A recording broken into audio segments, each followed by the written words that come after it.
Yo, people, welcome back to the YouTube channel. You already know what time it is. It's time for another watch along. Big up your damn selves in the building.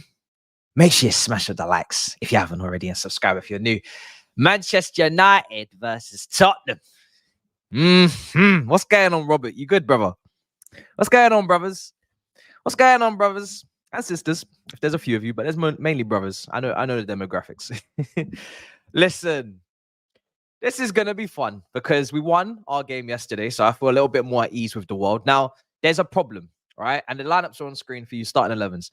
If Man United lose, my team stay above them, which is it's not really anything to be proud of at all. But it's a minor thing that I can bring into roundup potentially with flex.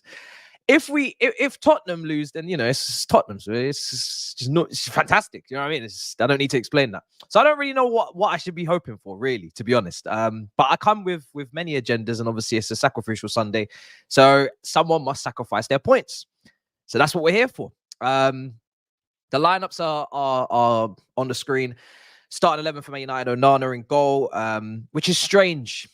But we're going to talk about that. Wan-Bissaka, Varane, Evans, Dalot, Kobe Mino, Ericsson, Garnacho, Fernandes, Rashford, Højlund.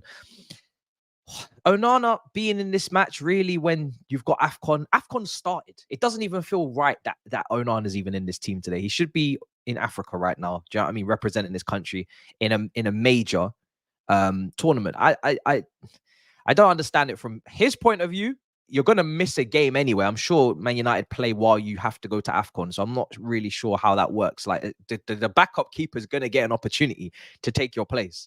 Unless you just believe that you can't afford to miss this game at all because you're that important, which, fair enough, but strange, really strange. And yeah, that's Manchester United's team. There's a lot of injuries as always. Martinez is back on the bench there. I don't know if this is his first time in the squad. Casemiro is back as well on that bench. Palestri, McTominay, Anthony still on the bench as well for the last couple of games. Garnacho is now out on the right hand side. So a couple little tweaks as always for Man United, but that's as good as it really can get right now. With Martinez not really being fully fit. So yeah, interesting team. There's gonna be a lot of space in behind. There's some pace in that attack. So I'm expecting them to take somewhat advantage. And here we are. Yes, here we are with Tottenham, because this is going to be interesting. This is going to be interesting. I never thought I'd see the day. Timo Werner in the Tottenham starting 11. It's Vicario, Pedro Porro, Romero, Van der Ven, Udogie, Skip, Bentancur, Kulusevski, Johnson, Richarlison, and Timo fucking Werner. Timo Turbo Werner in a starting 11 for Tottenham. I'm actually quite excited to see him. I ain't got no animosity at all. I don't rate him. That's same as Kai. But no animosity. Because we've seen him up close. But no problem with him playing for Tottenham. Honestly, it doesn't even cross my mind. It's strange, but definitely no hatred there. You think going between London rivals we would hate him, but I think because he wasn't really that good for us, you have to be really a top player for it to really sting. This is going to be interesting though, for him to play out on that left side with Richarlison. I can't wait. I actually can't wait just to see how he does. Kulusevski's unwell. Oh, so he's been taken out of the lineup then, because he was in the lineup from what I saw. So Kulusevski's been taken out. Højbjerg's coming. Oh, sorry. Okay, Højbjerg's coming for Kulusevski. Okay. Kulusevski's unwell. Interesting. All right, cool. No problem. Okay, no problem. We can change that immediately. Wow. Okay, that's a shame, because I think he would have played a key role, man. He would have played a key role. So it's going to have to be Højbjerg in that team. Højbjerg, it's a big downgrade, isn't it? Massive downgrade for Tottenham. Damn, that's a shame. I was looking forward to seeing him in that 10 role, because obviously we're used to seeing him out on the right side, but that would have been nice. So Højbjerg comes into the side. That's going to get updated literally in a few seconds. Changes a little bit of the perspective for me with Tottenham's team then. I'm not going to lie. 4-3-3.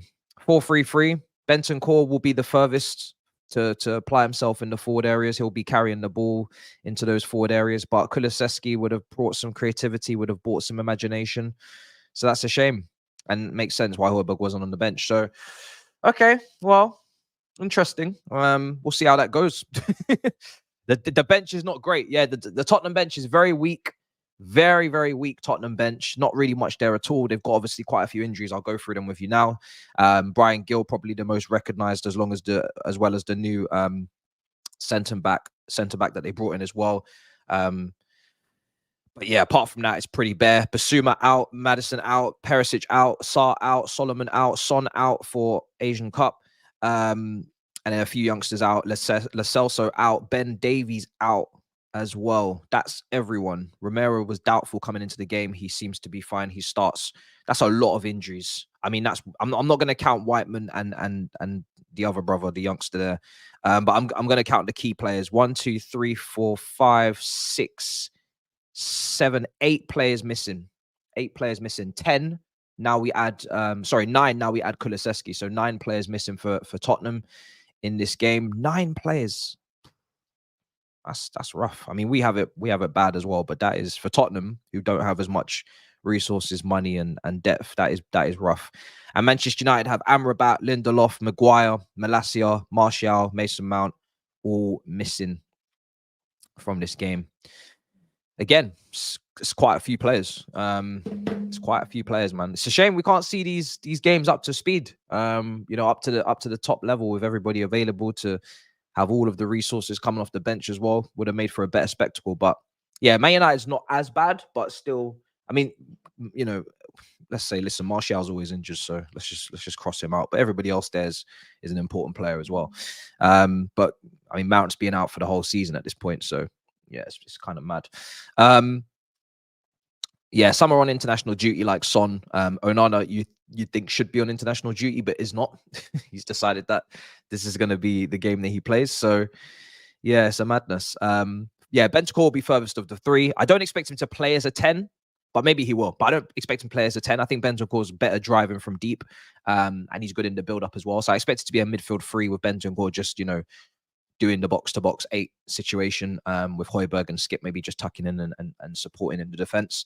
And for Manchester United, yeah, pretty easy team to read. Kobe Mino, again, lots of responsibility in the midfield because obviously Eriksen hasn't got the legs. But he did very well last time in a comeback win, I believe, against Aston Villa, was it? Last time I saw these two pair up together. I think Casemiro and Kobe Mino is a much more balanced pivot and a much more fair pivot to the youngster. But right now, that's all they've got.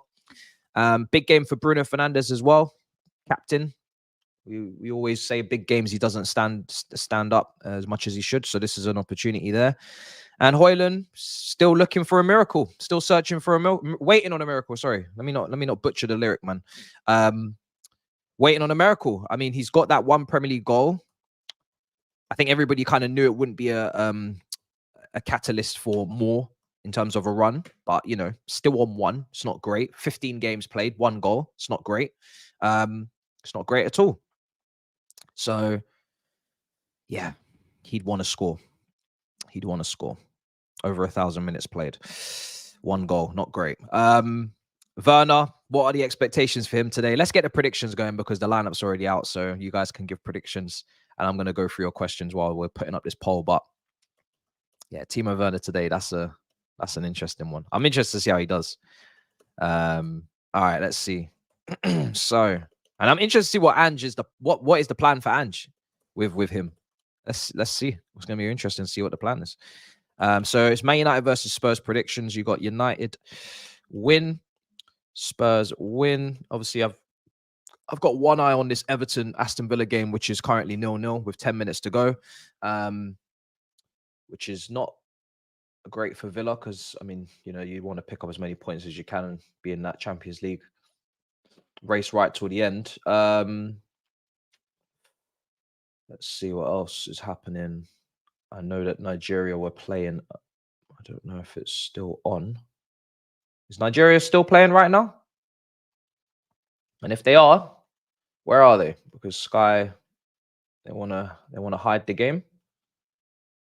I know Sky were meant to be covering it, but then again, I could just go to Super Sport for this. I don't really need to go to Sky. All right, cool. Well, let me find that. And I want to know the score in that. Last time I checked, it was 1-1. Osimhen equalized. It's a 2-2 draw. What, bruv? Now listen. They got bruv. They got a win. What's going on? Oh, let me see if I can get that game up, man. Sky Mix. Sky Mix. Come on, man. Don't disrespect. What the hell is Sky Mix? what? Oh dear Lord. All right, so it's still 1-1 in that game. Cool. Super Sports bugging right now. Okay, it's updating.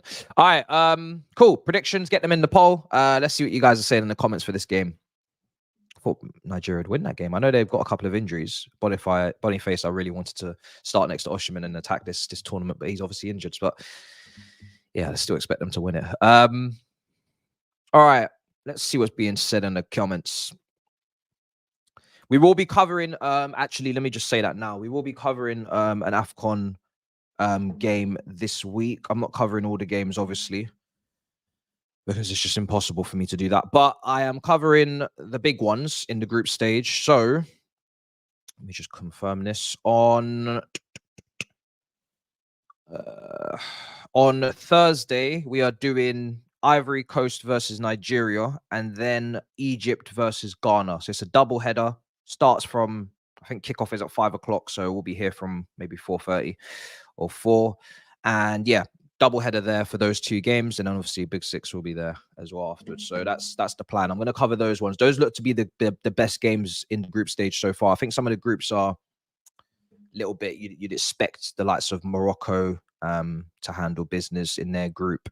What other group did I think was quite a walk, or should have been a walk?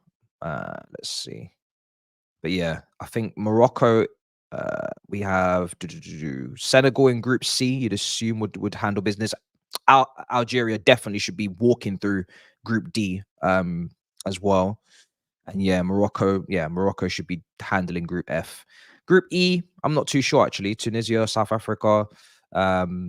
I'm not too sure who should win that group, but Group D definitely Algeria, and Group F definitely Morocco. So I'm gonna probably leave those groups, and I'm gonna focus on the two big ones, Group A and Group B. I'm interested to do Cameroon versus Senegal as well, but I don't know if I can do it yet. So I have to see.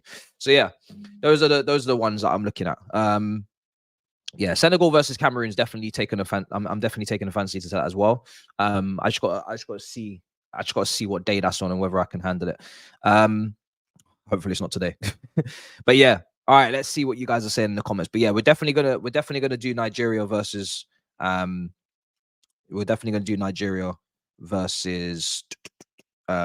Coast, and we're definitely going to do Egypt versus Ghana. So those two are locked in. You doing El Clasico today? No, not today. What's going on with, what is it? Let's take a look. I didn't even check that actually. Spain, Madrid, yeah, Real Madrid versus Barcelona, Supercopa. Can't do it today. Damn. That's a good game as well. We'd hope it would be anyway. That's a good game. Yeah. Damn, that's a shame. It's a late kickoff. So what is it, 7 o'clock? Yeah.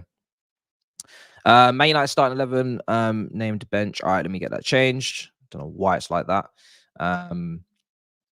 Is Ziyech in the AFCON? I'm not sure actually. He had a falling out, didn't he, with the coach? Now I don't know if the coach is. I think the coach is gone. I don't think it's still the same coach.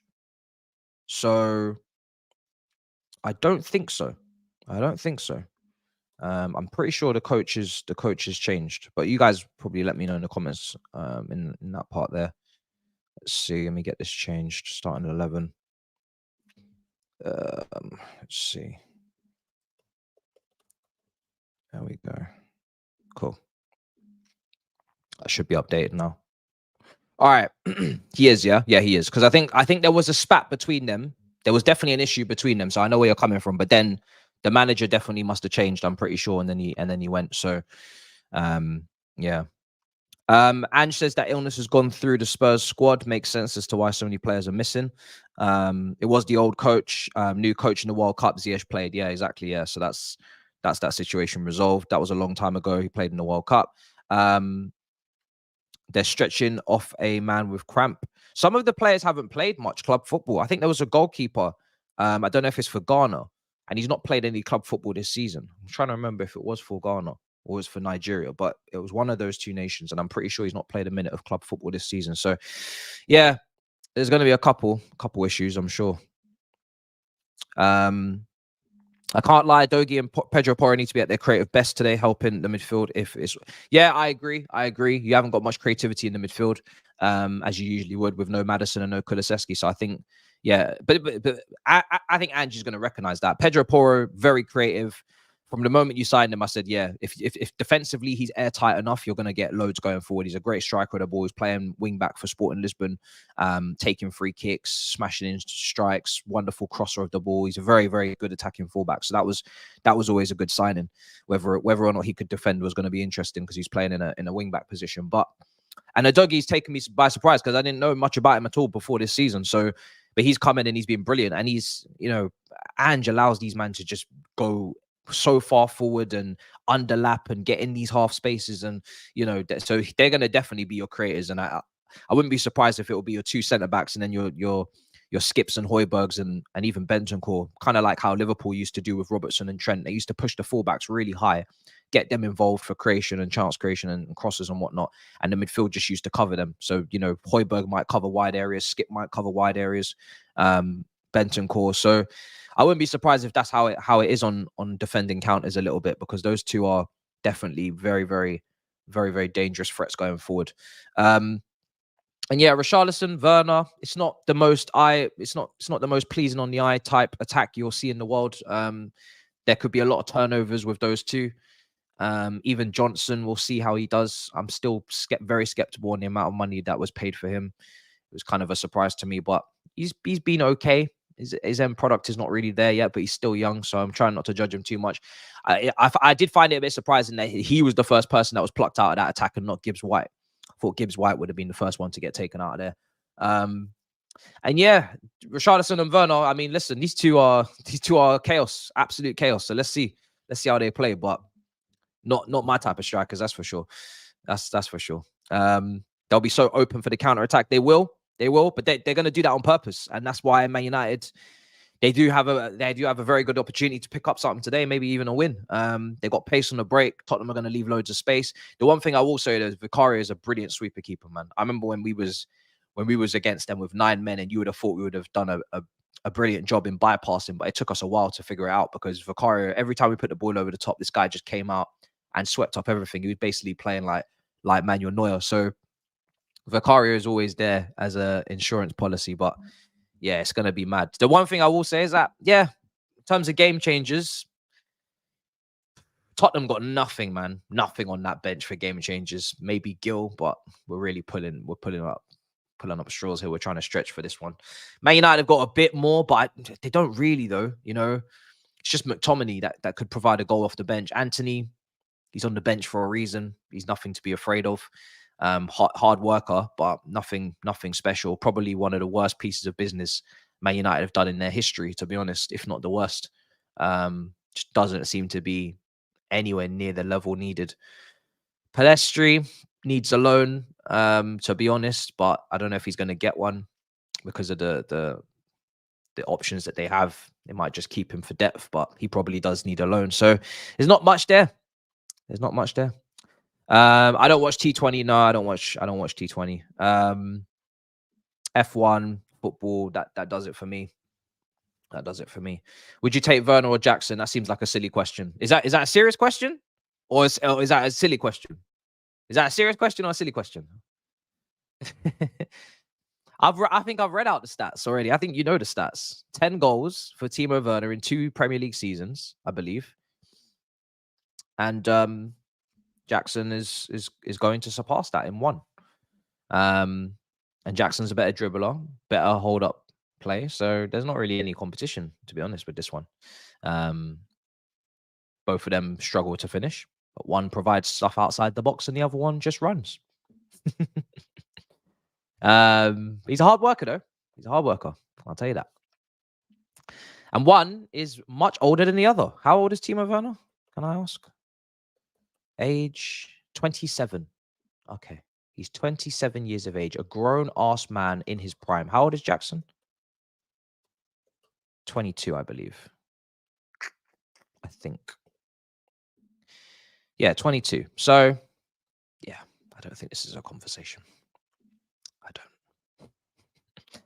don't. All right, cool. What's going on with Aston Villa? I don't know. I don't know what's going on with Aston Villa. Let me load it back up. I was trying to find the Nigeria game, and then Supersport wanted to move mad, and now I'm lost. I'm coming back now. I didn't watch the game. I was cleaning the house. I was cleaning some parts of the house.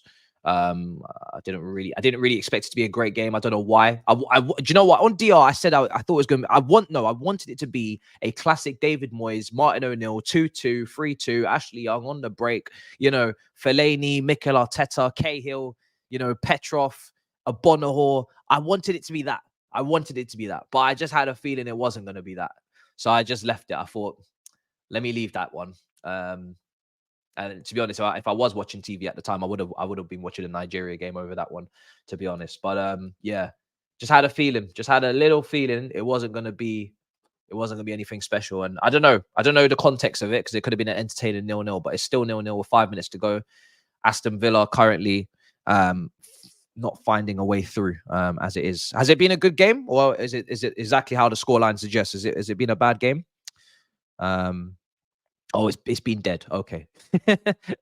It's been dead. Fair enough. Well, then I didn't make a mistake not covering it then. What I did want to cover was the Newcastle City game, but I had to make a decision prior to releasing the schedule, because I got to get the artwork done and the thumbnails, and we've changed the designs and whatnot. So I had to make a conscious decision when we were strategizing as a team. What are we going to cover this week? And I said, you know what? Chelsea could drop points against Fulham, and Miz made it very clear that we have to have an emergency episode if we do, which is fair. So I said, I'm going to leave the Newcastle City game because I might not be in the mood. But we did win, and I missed the Newcastle City game to cover. I watched it, but I didn't get to cover it, and I would have loved to, because Kevin De Bruyne, I mean, what a performance yesterday, man. That guy comes on and just...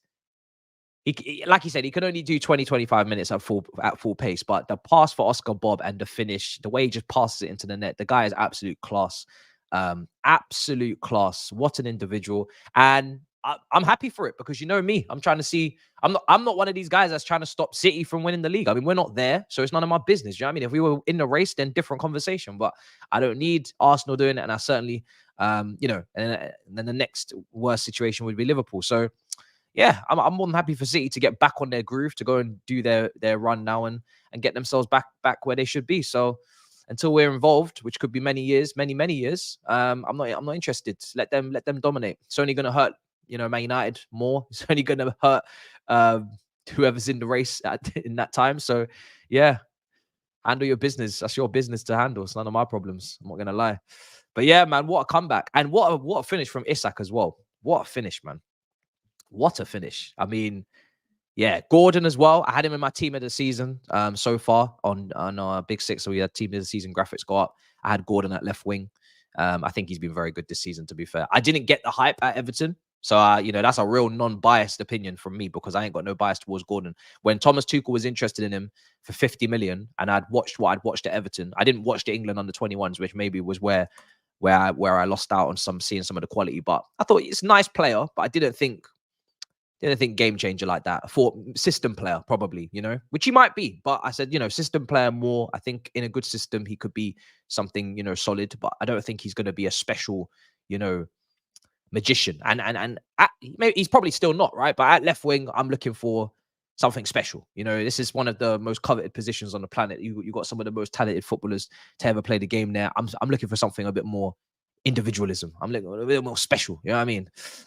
But he's been brilliant this season. He's been brilliant. So yeah, fair play. And the only issue with Isak is that he does get injuries. He does pick up some injuries.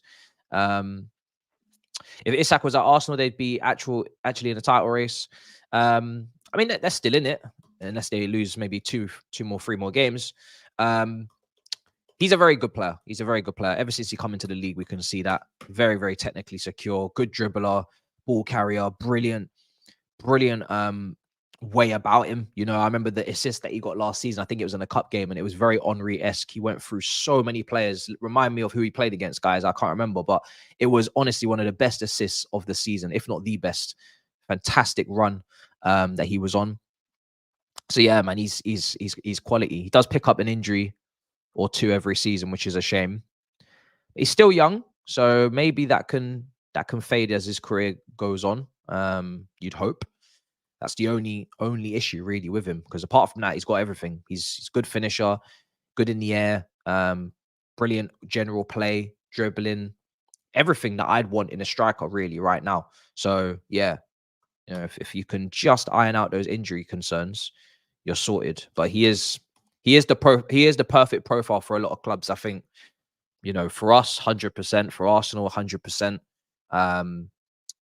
for Man United, for all of these teams. But the only sticking point is that, you know, Newcastle got him for the big price before anybody else did. And unless Newcastle, I've heard that Newcastle maybe need to sell to buy, and maybe, you know, then he becomes available. But I don't know if he's one of the assets they'd sell.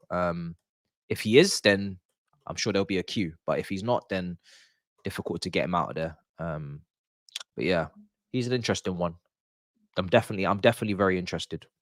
But you know, that depends on where we are as well and who comes in. I don't see them selling him, because it's like, as much as you need to sell to buy, you need to sell certain players. Like not the players that you bought for big money that you're trying to build around your, you know, your new project. So it wouldn't really make sense to sell a player like Isak, in my opinion, anyway. So I don't really see it as a realistic one at the moment. Alvarez for 17 million was a steal. It's one of the steals. It will be one of the steals of the decade. Unbelievable price point, just ridiculous. And he's capable, in my opinion, of getting 20 goals a season in the Premier League. The only reason why he hasn't is because of Haaland. That's the only reason. I think he's more than capable of getting 20 goals. No problem. Saying that, I just think, you know, Haaland's obviously going to start, and that eats up his minutes, and then he gets moved into an 8 position and all this stuff. So yeah, he might have been not great yesterday, but I still back him over the course of the season to hit those numbers. Maybe just below 20, but I think he could do 20. All right, let's see. You take Callum Wilson from them. Yeah. Again, Fox in the box, knows where the goal is. Very underrated right now. In this time. Side piece done now, the real show. Oh dear. Quick question. Are we finished under this ship? What do you mean? Yeah, you got to retype that. But you don't need to send another super chat, bro. Kingsley, just retype that, bro. I'm not sure what you mean. I'm trying to assume that you mean ownership. But yeah, it could be that. I think it might be ownership. Vernon Masterclass. I think it's ownership. Yeah, I think it is as well. Yeah. Oscar Bob, quick feet, very impressive. Very, very, very impressive, man. Yeah, with ownership, listen, I'm not going to say we're absolutely finished, but it's very concerning, obviously, because finished means I've given up, right? And I haven't given up. I haven't given up to say that there's no way back. I think that's far too extreme. But I am concerned because the policy's got to change or be tweaked. I don't think the recruitment is horrendous, but I do think it's extreme, and I think it's a bit over the top. For instance, Gusto, Petrovic, you know, these are good signings. Enzo, Caicedo, Lavia, I still back it. You know, I rate these guys. But then the Mudriks, Maduekes are, you know, sometimes a little bit of a touchy one, because you're asking very young, raw talents to lead an attack that they're not capable of leading. And you're giving the manager that you're appointing way too much work to do in terms of developing players. Because I still believe the manager can develop players, but I think when you're asking him to develop all of the players at the same time, I think that's difficult, right? You need experienced talisman that can hold their own, and that can also pass off their knowledge to the younger players as well. Because when we talk about developing players, everybody speaks about the manager developing the players, improving the players. But when you listen to footballers speak, it's very often that they say their seniors in their squad have helped them a long way. They've helped them a lot. You know, I'm sure Oscar Bob is learning from Kevin De Bruyne. I'm sure Silva has helped our centre backs quite a lot. Reece James has pointed to Aspilicueta. So you need to bring in those figureheads for players to look up to learn from in training, to pick up little things, because footballers learn from footballers. It's not just footballers learning from coaches, it's footballers learning from other footballers. So we don't have enough footballers to learn from. Silva's the only player in the squad that someone should look to learn from. Everybody else is either learning or they're not good enough to set an example. So that's the truth of the matter. So the squad is unbalanced. We have the youngest squad in the Premier League, and there's not enough world class, bona fide, young players in there. Like, you've got some potential, but you didn't sign Mbappe. You didn't sign, you didn't sign like the top world talents. You signed potential. So I just think the strategy is very extreme. I think the constant stockpiling of under 18s or under 19s is very, very, very dumb to do when you don't have the multi-club model in place. And I think it's very risky, especially when FFP is going to be confirmed tomorrow who's breached it and who hasn't for Premier League. Hopefully that's not us. So, to answer your question, very worrying, but not unsavable. We're not too far gone, but we're definitely in a bad spot. And I think they've done a lot of things that people would do on a game on Football Manager, if they were given the opportunity to, but it's not necessarily the wisest thing to do in real life. So yeah. Don't think it's a lack of wanting to do great things, but the way they're picking to do it is obviously very risky. Very, very risky. And it's not working so far. And if we finish mid-table for the second season running, then that assessment on them will be even more damning, to be honest. They need to be in Europe. To be honest, it's happened in the Roman era as well. It's happened in the Roman era. Do I particularly want to see it? Not really, because I just, I like to keep the ground a bit more, pure in terms of just straight vibes, straight atmosphere, straight, create a cauldron, create an atmosphere, toxic atmosphere for the opposition. I want it to be a place that people fear to go. I don't want it to become a circus. But at the same time, it's revenue they're bringing in. So, if they want to do that once every year, it's not going to affect me massively as a fan. I'm not going to be like, oh my God, this is an outrage. But yeah, personally right now, especially where we're at, probably not the best timing. Again, read the room kind of thing. But I'm not gonna go mad about it. I only really get angry about important things. I only get angry about things that actually make a serious impact on the performances and the results. I don't really care about all this minor shit. This is all very, very minor in the grand scheme. So yeah, it's not really a thing to talk about for too long. All right, let's see what's being said. Doku's over. Jesus, what's Doku done, bruv, to be called overrated already? What's people been saying? This is an interesting one. I saw this yesterday. Benzema is apparently falling out with the coach, and he could be leaving in January. Now, I would take Benzema, obviously, because no matter, yes, the unprofessionalism and the falling out is a minor concern, but I think his entire career, he, especially towards the latter part of Real Madrid, he became quite a leader. And he was someone that was really leading that team to Champions League.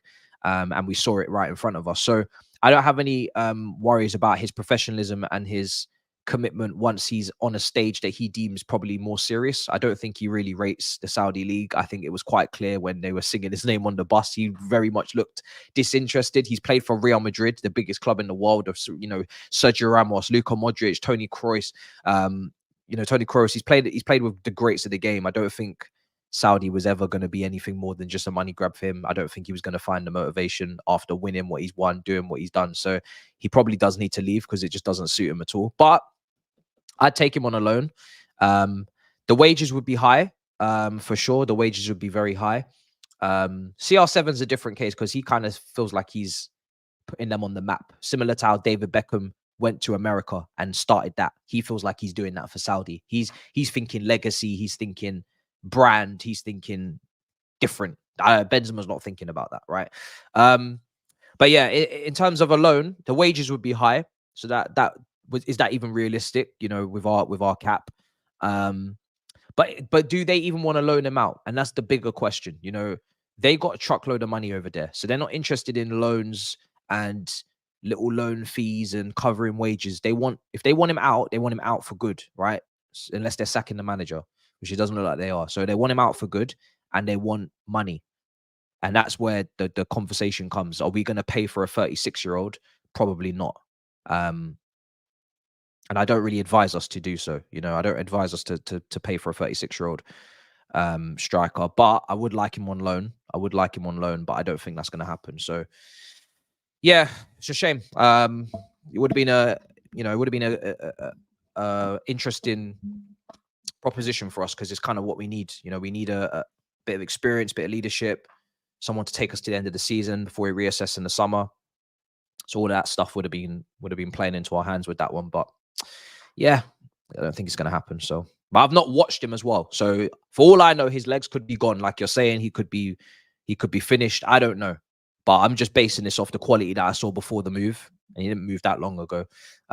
He was exceptional for Real Madrid. So if we're getting that version of him, or even just a little bit less than that, then yeah, then I'm all board. I'm all on board. And I think his statistics are still okay this season. Firmino's the way. Yeah, Firmino would be another interesting one to go for as well on a loan. So I wouldn't say no again. I wouldn't say no. He's not as prolific at all. So that's the downside. He's not anywhere near as prolific. But I do think he'd put the ball in the back of the net a lot more with the chances we create than others do, especially aerially. He would be much better than our guys. So yeah, I wouldn't say no again. These loans, short-term solutions, I'm fine with these guys coming in. If they're capable of handling business, or at least trying to handle business, we need to do something. As long as we try to do something, I'm not going to criticize what we do unless it's 100 million on someone and moving mad. Low cost, low risk. I'm all for these moves. Get someone in, give it a go. If it works, it works. If it doesn't, it doesn't. But I'd rather do something than do nothing. So I'm not really going to criticize who it is if I can get the logic behind it and I can see the quality in it. There's no guarantees in this market, strikers wise, that anything's going to work. So yeah, we just have to try. All right. Kickoff is 15 minutes away. So we're not far. It's not an option. Watkins is not an option. We have to respect Aston Villa on where they are in the league. They're going to finish in the Champions League places. If they most likely they should. They might not, but they should. They're going for it anyway. So he's not an option, and he's certainly not an option mid-season. So yeah, it's not an option. Werner definitely starts. That's one thing I'm not willing to do. I wouldn't recall him at all. The one thing that this club doesn't have, and this squad doesn't have, is drama and in-house fighting and people turning against each other and people eating lunch boxes and car parks. And I'd like to keep it that way, because the only way we're going to get up the league is as a unit. So I'm not bringing back anybody who doesn't want to play for the club. And I feel like every time I have to say this, people forget. People forget that Lukaku doesn't want to play for the club. Why you'd want anyone to play for your club if they have made it very clear they don't want to play for your club is beyond me. You know, if it was Ronaldo, if it was Messi, if it was like a generational footballer, Ronaldinho, I would get it, right? I could understand it. Lukaku, you want Lukaku at your club when he doesn't want to be at your club? You need to have some respect for your badge, to be honest.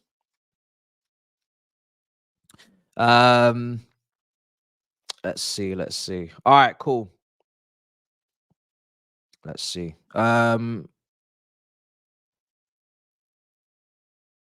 You surprised we loaned out Maatsen? Yeah. So, well, I'm not surprised. I'm disappointed that we haven't given him an opportunity at left back, because I think he's going to do a good job for Dortmund at left back. But I'm happy for him, though, at least. I don't know, man. I don't know what result we should pray for, because I don't know, because like I explained earlier, a win for either team, I can spin it. I can spin it to suit my own narratives and my own agendas for my club, right? If Man United lose, we stay above them, which is not an achievement. It's nothing to be proud of. as I've said continuously throughout the season, it's a disgrace that we're behind them. And I'm sure if they don't win this game and they're behind us, they're going to say it's a disgrace that they're behind us, right? Because we're mud brothers and we're both disgraces. So, but that's something that I can run with for a week, maybe, shamelessly. But then Tottenham losing is Tottenham losing because we hate Tottenham. So I'll take either. I probably just don't want a draw. I think a draw is boring. A draw is boring, and I don't want that. I want somebody to hold some smoke. So yeah, I'd probably say a draw puts Man United back in front of us as well. So they kind of have to lose. Their goal difference is -5. So if they lose the game, they stay behind us. We're both on the same points. We're also on the same points as Brighton. Brighton don't play until next weekend against Wolves on a Monday. 22nd of January is their next league game. And yeah, we're getting into the group that I was speaking about. We have to be in. This league table makes me angry because us being 8th and 3 points off 6th, which is West Ham, which is Europa League, just goes to show how we should never give up on a season in January, and we should really, really understand just how significant each 3 points are, which you do. But that's why I was so angry with the Wolves game with Sterling, because you add 3 points onto Chelsea's tally from that game alone, which doesn't change the context of the season and how disappointed I am with so many aspects of it. But you add that 3 points from that Wolves game, and Chelsea, where they had all the chances in the world to kill that game in the first half, a 3v1 on a keeper, that puts Chelsea on 34 points. That puts Chelsea literally on goal difference in 6th in Europa League. And then you can start to potentially look at Tottenham next and Arsenal. But again, I don't think we're going to finish ahead of these teams, to be honest. I do think it's that 6th spot is as good as it will get, because I don't think we're going to go on a run of 5-6 games. And I look at the fixtures and I see some tough games coming up, and I know we're going to drop points. But 6th, we have to get that. We have to get 6th.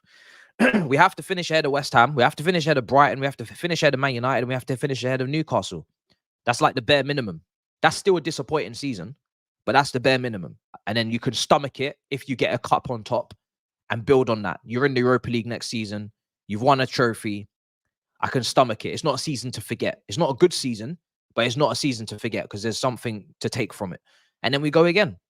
But that's the bare minimum. 6th, Europa League. And now that it's down to 4 places with Champions League, because Man United and Newcastle went bottom of the group, there's no point talking about 5th spot coefficient. But we need to be targeting 6th, man.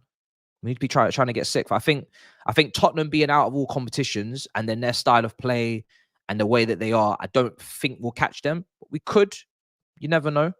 If we get our injuries back and they have a crisis continuation with their injuries, maybe we can get them. But I'm just trying to 5th and 6th is the same thing this season. It's both Europa League anyway, so I don't really care, to be honest, about it. But we need to be getting 6th, man. And the fact that we should literally be there already, and that's just one game. I can point to 5-6 games we should have done better in and picked up points. And I'm not talking about, games that we deserve to lose and games we definitely deserve to drop points in. I'm talking about games we sabotaged ourselves. Should easily have, I could easily pluck out 7 points in this season that we should have minimum. So yeah, annoying. Because that puts us on, that puts us right in the mix of it. But hopefully we fix up and get our players back. Let's see. It could be, but I don't think it will, because I think with it's based on this year, and because Manchester United and Newcastle went out in the group stage and they didn't qualify for Europa League to at least bring up coefficient points there, we're not looking to be in a good spot. It's top 2 nations, get it? So we'll see. We need Villa to win the Conference League, to be honest. We need Brighton, West Ham, and Liverpool to do very well in the Europa League, and we would actually need Arsenal to really go all the way in the Champions League and maybe just leave in the semis at the latest. But I'm not about to cheer on Arsenal in the Champions League, so we will be wherever we will be. Do you know what I mean? Let the chips fall where they may, because I'm not about to cheer people on in Europe like that. So whatever happens, happens. I just want a good game. I just want a good game. I can't say that I want Tottenham to win, because it's just not in my DNA. But I can't say I want Man United to win a game either, because, you know, like I said, I'd like to be ahead of you, but I don't want Tottenham to win. So I'm kind of conflicted. I just want a good game. Whatever happens, happens, really, to be honest. Whatever happens, happens. I don't want either of you to win, because I'd like to be a lot closer or ahead of both of you in the table, ideally, you know. So there is no win here for me. The result is going to be an L regardless. So we just get what we get.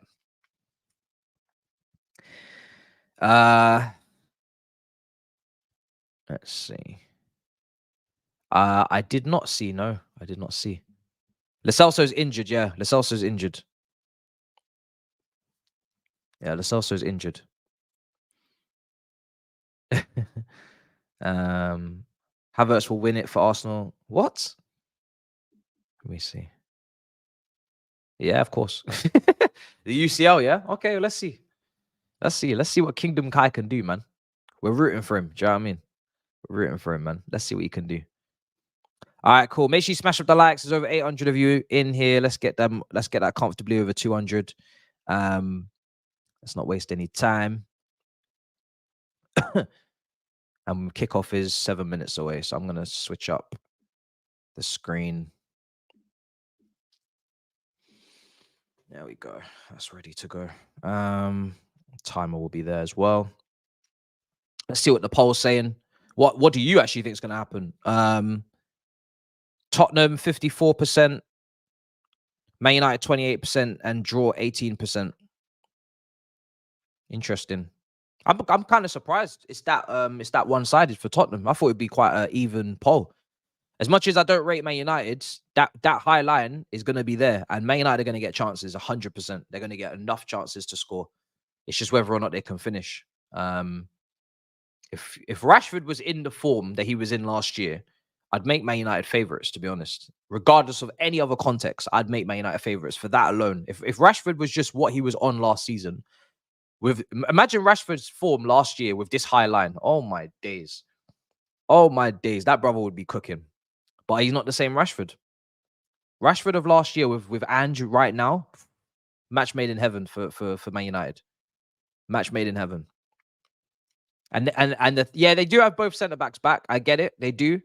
But I think Kulusevski being out is a big miss, you know, because can you go across that front line and really say that you rate someone highly? Can you really say that you rate Brennan Johnson real high?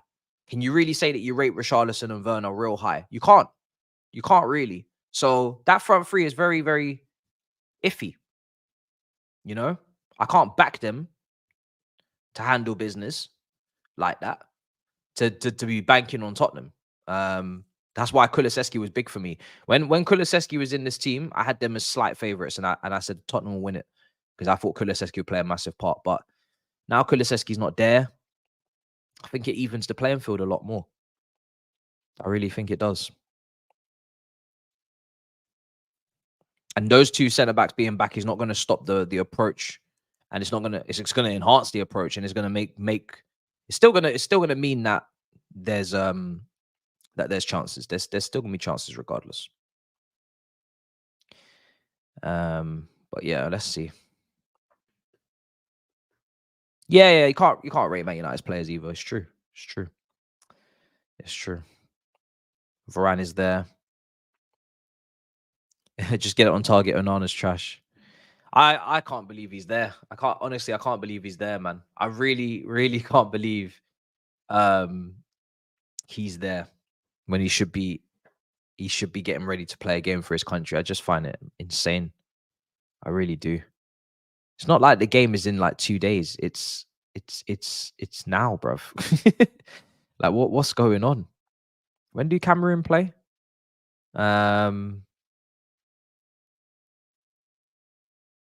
They play tomorrow. They play tomorrow at 5 o'clock. You're playing today at 5 o'clock. You have less than 24 hours to pick up your shit and get your ass to Cameroon. Sorry, get your ass to Ivory Coast. And it's just mad. It's just mad. The game is tomorrow. Do you know how mad that is? You don't even have 24 hours. You don't even have 24 hours. Because the game's going to end at what, 7? 7 is when you're gonna say as a player, your day is done earliest. Get your ass home or whatever. I don't know. Rate travel plans for that, brother. Maybe he'll just literally leave Old Trafford and go straight to the airport. But that's a long flight as well. So yeah, man, that's a madness. That's an absolute madness. I don't think it's a good look. And I'm surprised that, because I'm pretty sure Eto has spoken out on Cameroon and commitments with Joel Matip and whatnot. So I'm pretty surprised that they're letting this run, because I'm pretty sure Joel Matip got cussed for something, which was not wanting to play a friendly or something. I don't know. So I'm kind of surprised that Cameroon, of all nations, have allowed this to run, because I think it's a little bit disrespectful, to be honest. Like, forget the wider landscape of media and whether or not they truly respect AFCON, um, which is clear they obviously don't. But as an African footballer, you should know what AFCON is, man. You should know what AFCON is about and how important it is to the people. It's kind of mad that you're not ready with your teammates for preparation. But and it's a group game. It's not even a friendly. If it was an international friendly, I would have let it slide, because I was like, bruv, it's a friendly. Ain't nobody care about no friendly, bruv. Friendly is a preparation for the tournament, and it is good for, warming up and practicing tactics and whatnot. But Man United is playing a competitive game against Spurs, so I could have passed that one. I could have got that one. But group stage, piss take, absolute piss take, bruv, absolute piss take. All right, let me get this timer ready. He got cut from the team. Yeah, but the thing is, if African players don't put importance on AFCON, then nobody will. It starts with them. Do you know what I mean? They have to place importance on AFCON. You can't expect others to, if you yourself participating in the tournament don't take it seriously. That's you've got to take it seriously as an African player from the get go. That's how the credibility will go up, and obviously the quality and everything. But he quit the team. I'm what? Is this news that bruv? Is that true? If that's true, then I mean, fair play to Cameroon if they made that decision. Yeah, they're not wrong. All right, let's see. Let me get this. Get this timer up.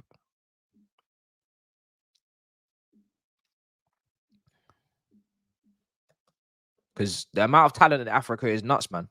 Like, you see a lot of African players that obviously qualify for other nations, and they play for France and they play for England and etc. But the actual talent coming from Africa is ridiculous. It's ridiculous.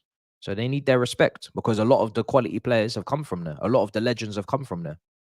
So they deserve their respect just as much as any other continent in terms of the quality that they're producing.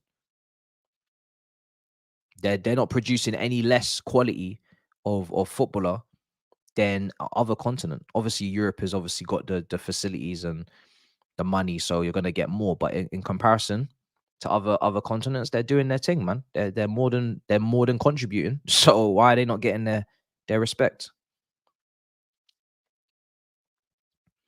Um, it's not like some parts of the world where football's not really that big, and they're not really producing top players like that. So we're not really gonna cover them like that. They gotta really invest and show that they really care about the sport as much as the other sports before we can really go and give them the airtime. But Africa love football, bruv. They love it. All right, let me see.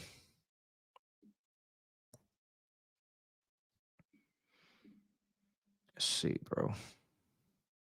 But it's good that we got the World Cup there, though. It won't be happening again. At least we got the World Cup there. That was a sick World Cup. Now it's gonna be alternating between America, Saudi, Qatar, and Dubai. But at least we got it there one time. All right, we're about to kick off.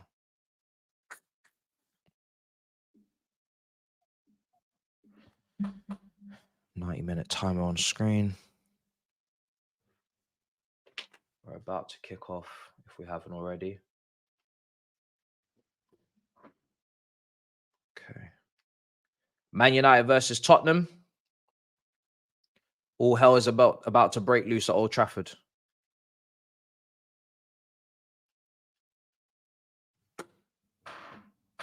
And we've kicked off. Timer might be a bit out of sync at the beginning, but we're getting there. Tottenham will make a lot of mistakes today. We're going to find out. Right, we are a minute in. So let me change this timer because we are well off. We're nearly a minute and a half in now. Let me time this up. But yeah, Man United in possession. With Onana now on the ball. Speaking of the devil. There we go.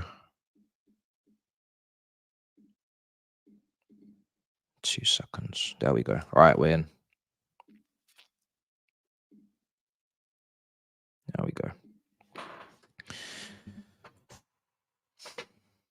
Why is Wan-Bissaka on the left?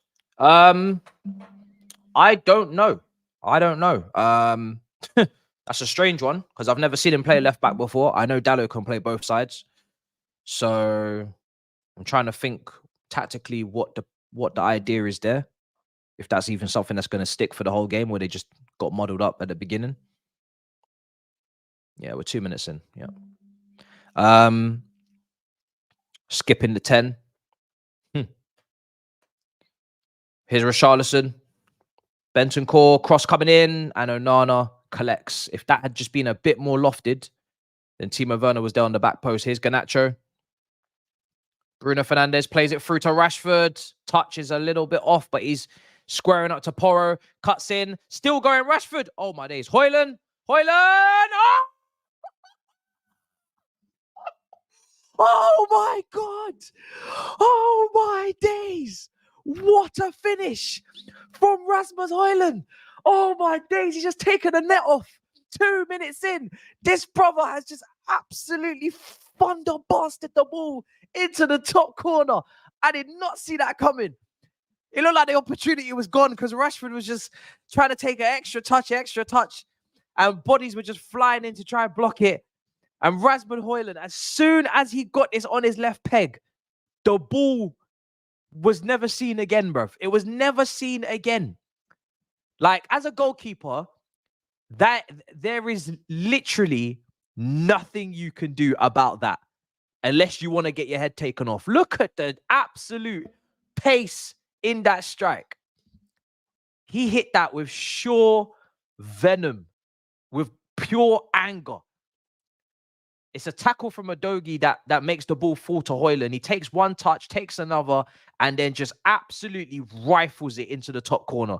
There is nothing a goalkeeper can do about that. I'm sorry. It's unsavable. Absolutely unsavable. It's too much of a powerful strike. Your hand, if you get a hand to it, your hand's going in the net with the ball, bro. Oh, my days. What a goal. What a start to this game. I wasn't sure if this was going to be a good game when I saw the lineups because you just never do know when people are telling me Skip is going to be in the 10 and shit, you know, things could get out of hand. But that's a perfect way to start a game. And Tottenham are an attacking team, so they shouldn't really run. Don't run. Don't go anywhere. Wow.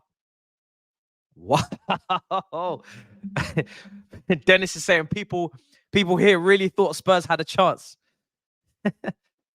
Don't get too excited. It's not over yet, bro. Werner's touch is so bad. What number shirt is he wearing? That was insane. 54% my ass. Well, I need to close that poll if I haven't already. Because you're not going to change your opinions now. I'm locking off that poll. You're not going to change your mind now. That's for sure. What a goal, man. That's a great way to start a game. 16. Yeah, that's a bit weird number for him. I think he's an 11. Or he's an 11, yeah. He's just an 11. Ball comes into the box. Cleared. There we go now. Trying to think of another number that suits him. 11.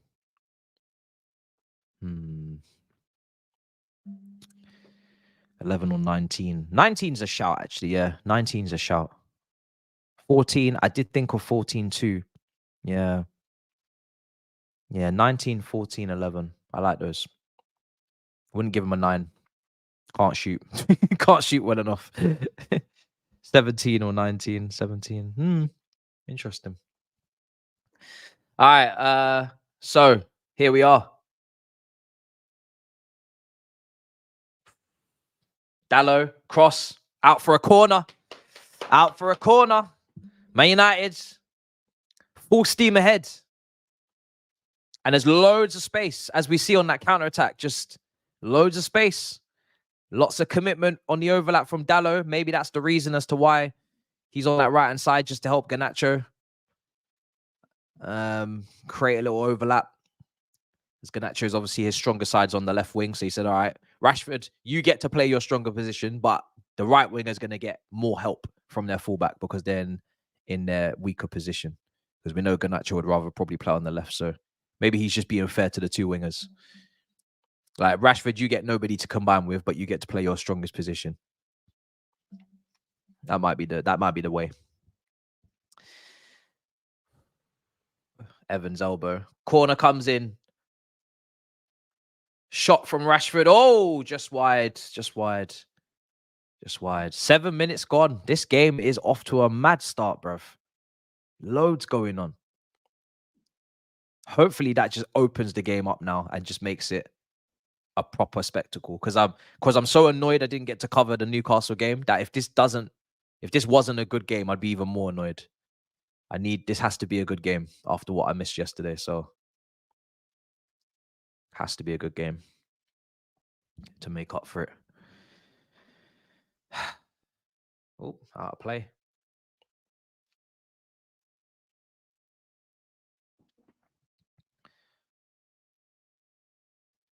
Yeah, it's nice. It doesn't happen often, bro. That we can watch an opposition game and not be so stressed. But yeah, when it's like this, you have to just enjoy it. Just enjoy the game, you know. And we don't play for 10 days now, so it's almost a holiday for us Chelsea fans. We get to really enjoy our lives, unless we get penalized tomorrow for FFP and deducted points, which would be such a Chelsea thing. You know, Monday morning, the results come out of the fair play regulations with Premier League. Chelsea didn't comply, deducted 10 points. Drama all over again. Dear me. Yeah, probably wait for that to come out first before we rest. Shot coming in, deflected, saved by Onana. Yeah, if Man United if they win, they go above us. But it is what it is. It is what it is. It's not an achievement to be ahead of them. It's not an achievement to be level on points with them if they lose. You know, if they win, they win. We just need to, like I said, we just need to win our games. We've got Liverpool away next anyway. So even if they lose, we might not be ahead of them for very long unless we do something miraculous at Anfield. So we just need to handle our own business. That's the only way to finish in a good position, is to just win your own games.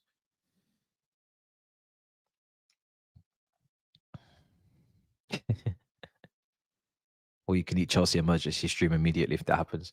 The thing is, though, I'm with DR tomorrow and I've got F1 stuff. So if it does happen in the morning, I won't be able to cover that until when I get back in the afternoon. So I'm really hoping that doesn't happen.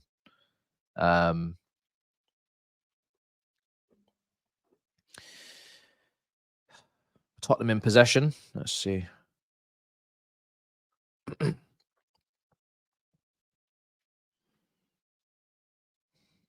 My predictions are going horribly wrong this weekend if this stays the same. Got the Chelsea one wrong, but I don't really mind because I feel like I had to sacrifice my points for the team to prove me wrong. But yeah, this one, way out of hand. Right side, Werner back post. I can see him. Header. Oh, that touch was very, very, very, very close to going very wrong for Dalot, I believe. Cross came in from the right-hand side. I think he's from Brennan Johnson.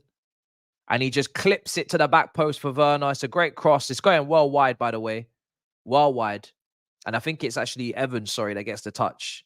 And it's a good touch from Evans because he doesn't direct it any more towards goal as it was already going. But yeah, very dangerous situation that could have been. But yeah, it wasn't going on target.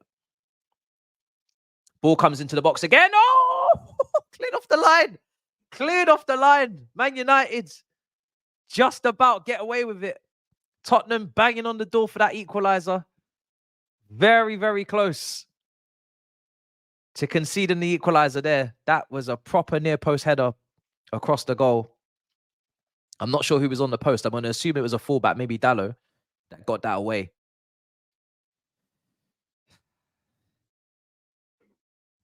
Wow. Here we are. Tottenham again trying to create something. Werner's offside. He needs to not touch that. Richarlison out for a corner. I think Werner almost forgot that he was offside. But yeah, that was a really good header from Bentancur down into the ground. And it is Dallo on the back post that gets that away, doing his defending. It was, I think, going wide. Just wide. Potentially. I love how everybody's just spamming Werner in the comments. Not my problem anymore. One thing I'm not going to do is overrate any attackers that won the Champions League at Chelsea, because we all know that was a defensive masterclass. So got to be able to analyze your players, bruv. Got to be able to just be honest. These men they were not good for us, bruv. I had man them saying, oh, but look what they did for us. Yes, they gave me one of the best moments of my life. But 90% of the time, horrendous. Absolutely horrendous. And that is not sustainable. And that is why we didn't win more. I'd like to give credit to my manager for his tactics and my defense for that win, more so, to be honest. Credit where it's due. Here's Onana with the clearance. Garnacho on the right, a doggy, big tackle. It's a great battle over there between a doggy and Garnacho. It's a great battle, especially when Dallo's on the overlap as well. Good on the recovery. Clean tackle, very clean.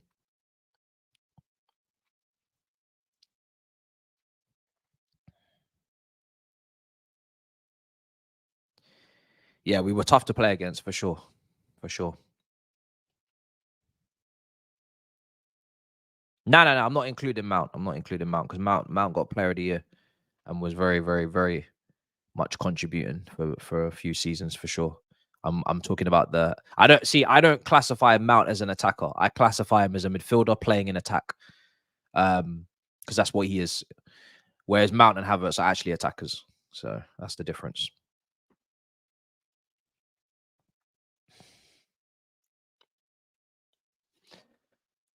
$14 minutes gone. You hope he's including Mount. Nah.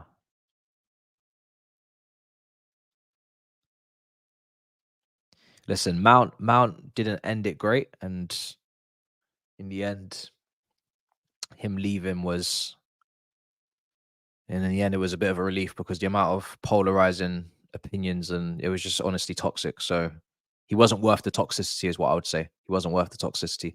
He's not Eden Hazard, and Eden Hazard doesn't get that toxicity because he's just that good.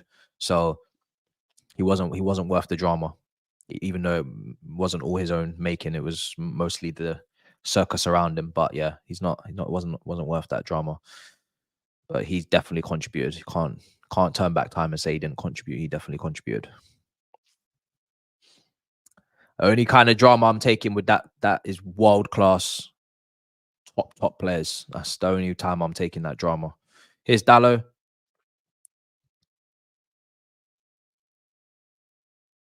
Switch of play, Kobe Mino, brilliant ball. Rashford takes it down. Wan-Bissaka on the overlap. Rashford goes in alone. Great run. Really good run from Rashford. Out for a corner now. It was a really good run. Almost. Pedro Porro is not enjoying. He's not enjoying defensively over there. He's not enjoying. Yeah, Gallagher's almost becoming the new Mount. I mean, the only thing that we haven't got yet is the contract situation conclusion. We'll see what the situation is there, but the narrative for sure is very similar. But I don't think the ego will be quite as big. We'll see. Because Mount definitely had an ego. That's for sure. He had a little ego. I don't think Gallagher does yet. And hopefully he doesn't get one, because he shouldn't have one. So yeah, as long as he doesn't get a little ego, then I think we'll be fine.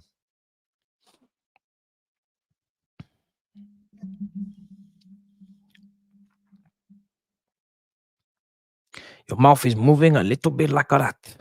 A lot like a rat. Oh dear. Onana clears.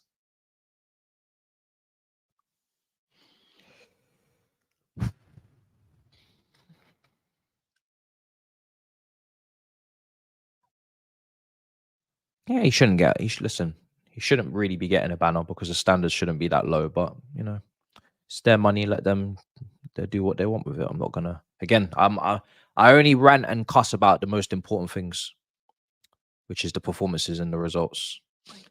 All these things are all minor things. Ain't my money. Ain't my problem. You know what I mean? Ain't my business. Don't think it's justified, but what can you do?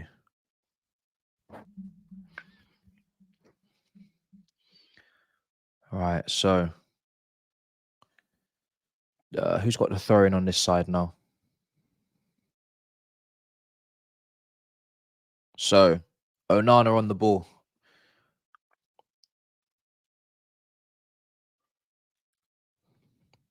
Spurs win it back on the press. Udogie, Werner, Udogie, left side, cross comes in. Almost made it to Richarlison, but it's a good bit of defending from Evans. Out for a corner for Tottenham. Chances are coming. 7 corners already. That's mad. That's mad. There's a lot going on, man, for Tottenham right now. They're really trying to get that equalizer. They have responded to the early setback, to be fair. Corner comes in, whipped in, header. Oh, shit. It's 1-1. And it's Richarlison with the header. And Man United have already been found out on a set piece and kind of got away with it a few times with some crosses coming in as well. So this has been coming. This has been coming, I guess. 1-1. Whipped in, Pedro Porro into the danger zone. Richarlison with the header right into the corner. Again, unsavable. Nothing Onana can do. Too many bodies in a very crowded space. Right on the line. Right in front of the keeper. Way too many bodies, man. And this time, I think it's Dallo on the post. He can't stop it. 1-1. 1-1. Wow. There you go. What a start to this game. What a start to this game. Long may it continue. This is what I signed up for. This is what I signed up for. Very good header. Very accurate. Very, very, very, very definite. There's no stopping that. He has been getting his goals. 6 goals in the last 6 Premier League appearances. He's been getting his goals recently, to be fair to him. He had an absolutely abysmal season last year. This season, he's contributing. Is he the answer? Depending on where you want to go. Depending on how far he can take you.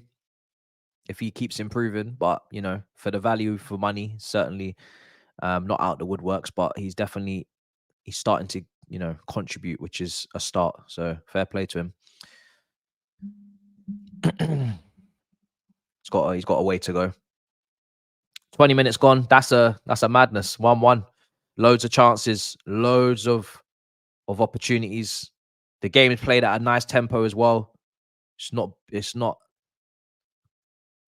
very, everybody's playing on with the intention to get the ball forward as you know, as quickly as they can and cause problems. So it's a very, very good game. Both teams have the same mindset.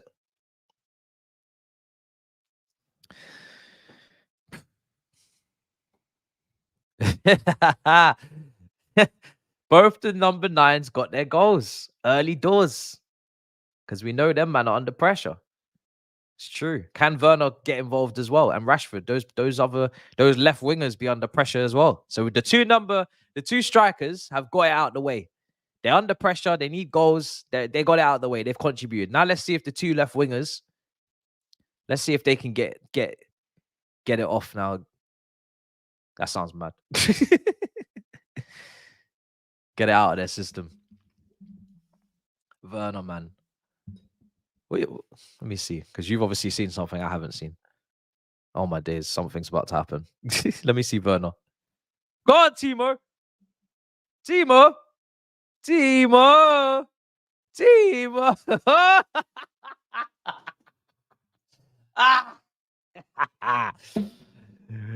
Oh, Timo Werner. What are you doing, bro? What was that? Bro, this is not the Bundesliga. I don't know how big the goals are over there, but not bro. That is already going into the meme catalog, bro. Already. This brother's just gift that keeps giving. That's going straight onto Twitter.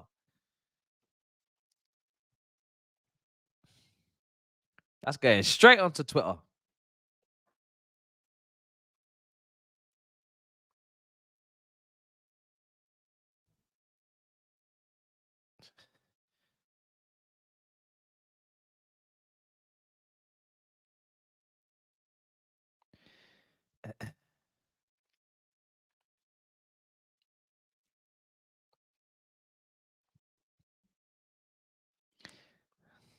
It's mad.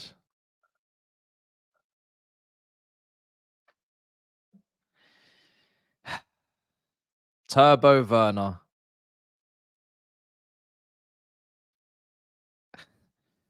It's a madness.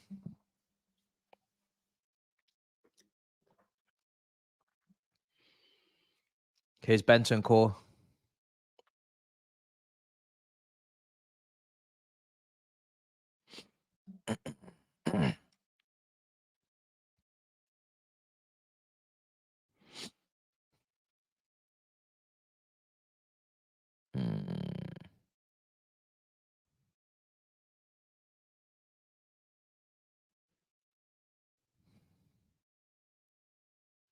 It's a big tackle from Wan-Bissaka, bro.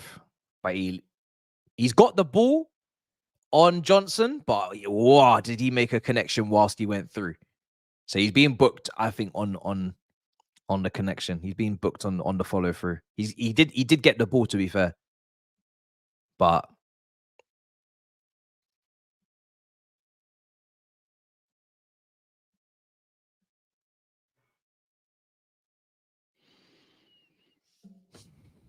he did get the ball.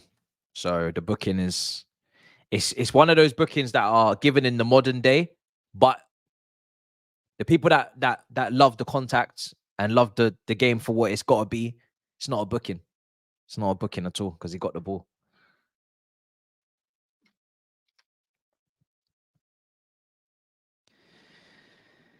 Depends on what era you grew up on, really, whether you feel it's a booking or not. I want Tottenham to win just for today. Keeps us above United and Arsenal drop to 5th. I get it. But you know we got Liverpool away next. So how long does it last? 10 days, I guess. Just me, was the stadium extremely quiet, says Richard. I'm not sure because I got the volume muted, so I'm not sure. Bentancur's being booked. A lot of bookings going on now. He's up for the header. Offside. There's a lot of bookings.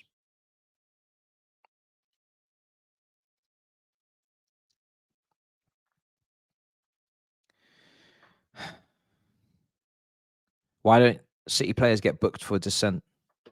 Listen, you have to take that up with the man them that handle the money. You know what I mean?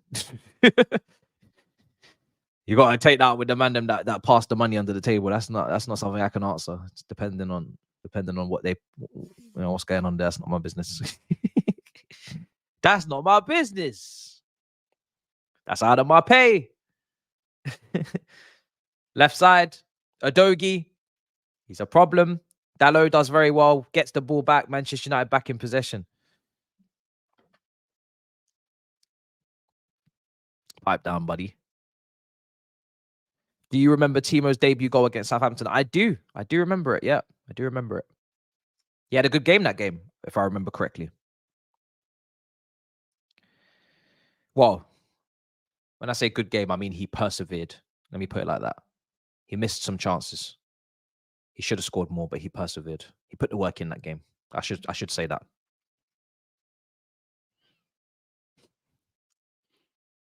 Bruno's too funny. Man United lost the ball. Oh, look at that now. Intercepted. Here comes Rashford. Rashford galloping down the left-hand side. He's trying to chop it in. He's giving it away. Cut out Pedro Porro. Such an end-to-end game. Such an end-to-end game. Timo Werner makes me think I should have been a professional.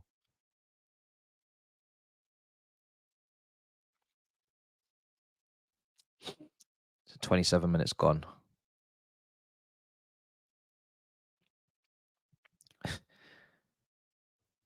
$27 minutes gone. In the Big Six group chat, someone was saying that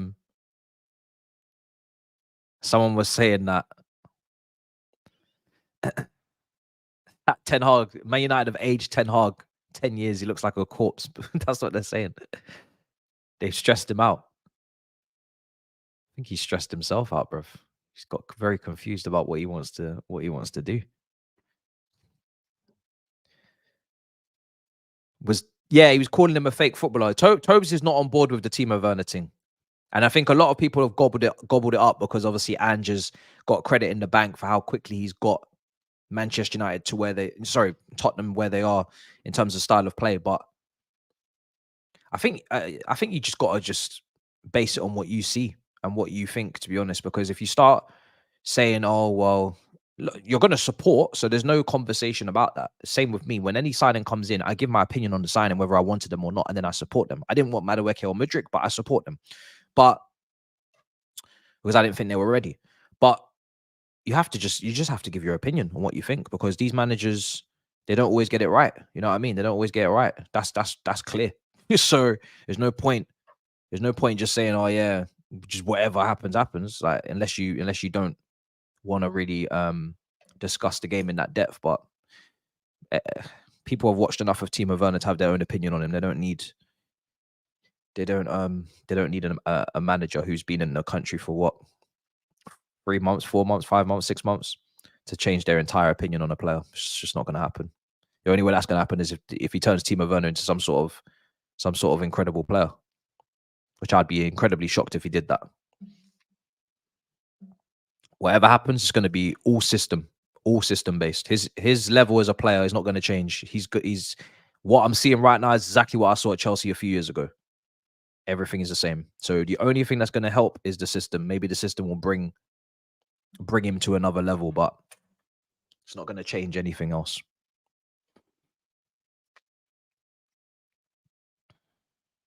It's only going to be the system. So the system better be something quite special to get something out of him in this league. Here's Rashford. Straight at Vicario.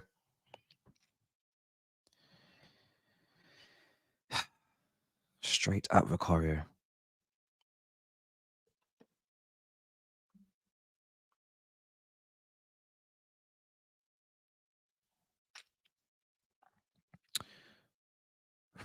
Out for a corner. So many opportunities. Pedro, do you know what? Fair play to the fullbacks, right? Fair play to the fullbacks, because all of the stress is coming through the wide areas. Porro side, Udogie side, obviously for Garnacho, and then on the opposite side you got Dalot, who's had to get through loads of work today as well. Fair play. And obviously Brennan Johnson. Both teams are just using the width of the pitch. Both teams are just going out wide, getting crosses in, trying to get cutbacks in. Everything is out wide. So the fullbacks are getting put through their paces today. They really are. Especially with how back and forth the game is. There's literally no rest. There's no rest for all of these fullbacks on the pitch right now. They're having to go through it. They're really going through it right now. Oh, here we are. Garnacho versus Udogie. Garnacho. He's trying to get the penalty. Nope. Not a penalty. Udogie does well. Brings the ball out. Yeah. Ah, you've wasted that opportunity to slip in Bentancur, bruv. Could have easily just played that round the corner. Tottenham would have been in. I don't know who that was on the ball, if it was Højbjerg or Skip. Really missed an opportunity there.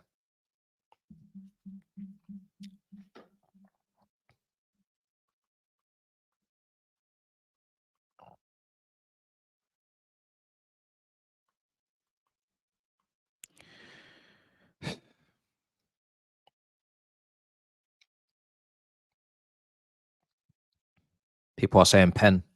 Nah, it's not a pen. He's looking for it. He's looking for it. He had nowhere to go, and he just tried to take the contact, which wasn't even contact. Here's Richarlison. Evans.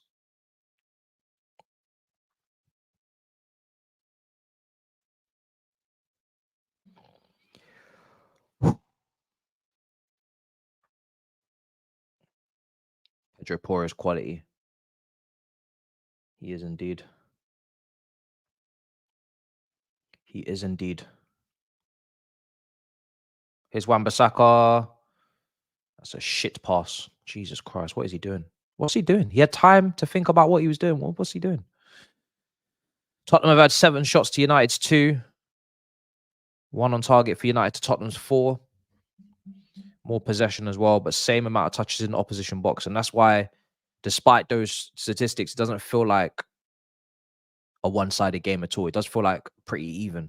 Man United have been in just as many dangerous positions as Tottenham have. They just haven't been able to make their situations into shots. But they've got forward just as many times. So it is an evenish game. Brennan Johnson clipping it back post again. Dalot. Simple. He's handling business.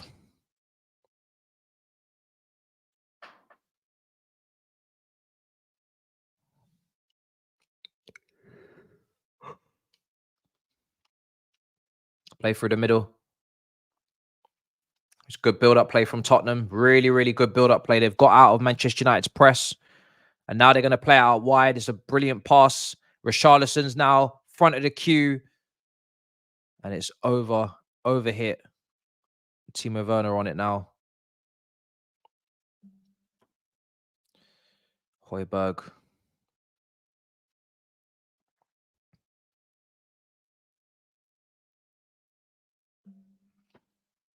And this is why you got to stay away from these players, bro. These players that you don't know if they're a winger or a striker, stay away from them. Unless you've already got them, then good luck. Oh, unless they don't cost a lot and they're really, really good on the ball. But sometimes they're just not that good on the ball, and that's not the one.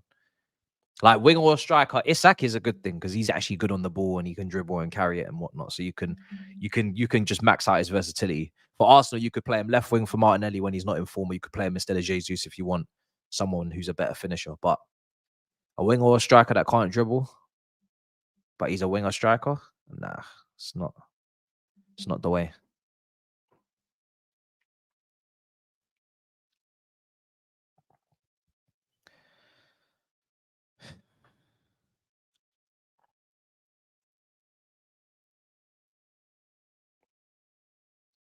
Yeah, they are below. Yeah, Newcastle are in terrible form.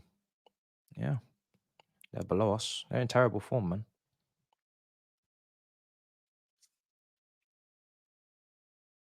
Exactly. Facts. There's no such thing as a winger that can't dribble. Facts. A winger that can't dribble is a very, very big problem. It's like having a striker that can't finish, unfortunately, which is a lot of them in this game. So it's you got to do your bread and butter. Now, if you become a winger that can't dribble but become an inside forward that can finish, and if you become a striker that can't finish, then you become a false nine that can dribble. So you can change your position according to those attributes, but you have to be able to do one or the other. If you can't do either, then we got a big problem. Now you're just sort of no use to anyone, to be honest. Here's Werner.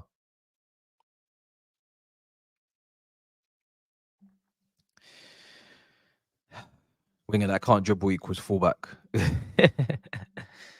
Yeah.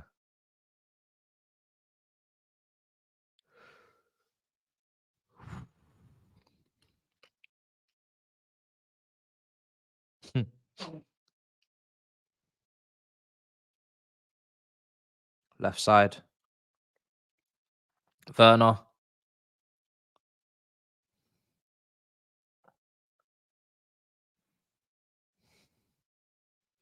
Tottenham just prodding at the moment, trying to find an opening.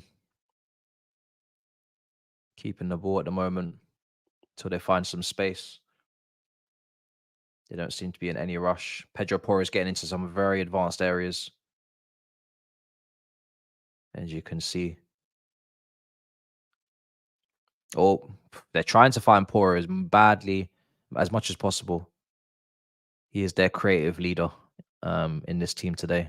By far, he's going to be the one that they look to for chance creation. He's just got the technical ability that not really anybody else has got in the team. Here's Porro. Switches it out to Werner. Brilliant play from Pedro Porro. Here's Werner. Very good position. Adogi. Blocked.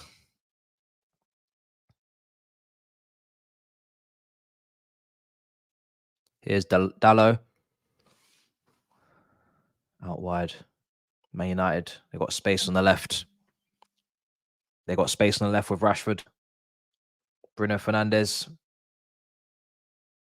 Rashford clips it.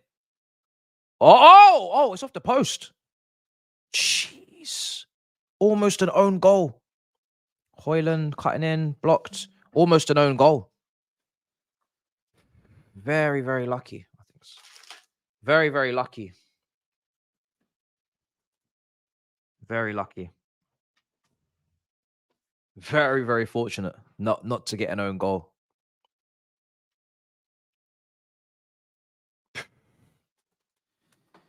Did he even need to get a touch on that? Because from what I saw, I don't think there was anybody behind him. Let's just take a look at this again.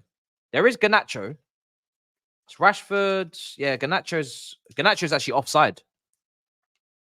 Garnacho's offside. But Garnacho's in a position where even if he does get it, he's not scoring from that tight of an angle. So he's going to have to take a touch and then you get out to him. Garnacho's not like right behind him looking to get a shot on goal. But he was offside anyway. Here's Hairline. Bruno. Rashford again. There's openings for United, man. Hairline. Oh, they tried to do the 1-2. Rashford! It's a second. Oh, and he said stop talking. He said stop talking. He said stop talking about him. That's what he said. Oh, snap. That happened quick. That happened quickly. There's openings for United. That's what I'm saying. Even though on shots, you'd think Tottenham are by far and away the team that adopt. No. Man United are not really trying to do the possession thing. So you don't really have to look into possession stats for this game. What you got to look into right now is just who is going to take advantage of the opportunities, because they got the same type of situations, same situations out wide for all the wingers against the fullbacks, and same touches in the box as we saw in that stat. So it's not like Man United are not getting in good areas. They just haven't got the shots off. But when they did, and when they do, they've put the ball in the back of the net. It's a great finish from Rashford. It's a great finish. And I can't say that that's not deserved. Like, it's been an even game. It's been an even game. Man United have got a game plan and they're executing it. They're just trying to hit Tottenham on the break and they're pressing them. Sometimes they get the ball, sometimes they don't. But I'm not really looking at possession today because we know Tottenham are going to have more possession. But possession doesn't win football matches. So we're going to see. And Poro, as good as he's being, on the ball, he ain't enjoying the defensive stuff.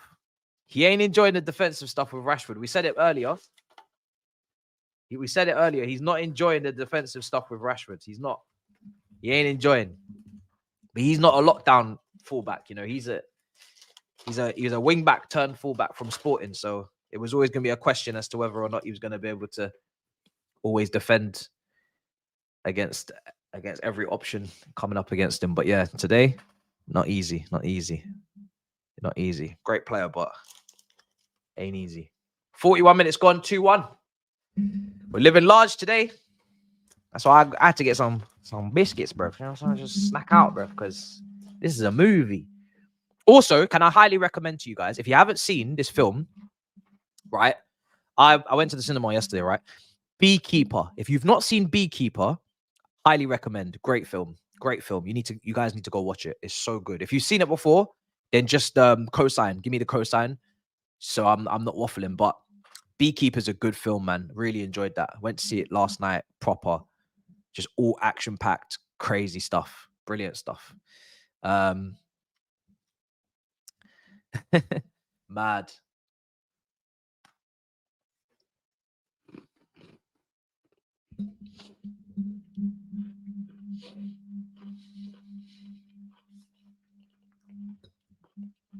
Three minutes till halftime. 3 minutes. Now they're not custard creams. They're just cookies.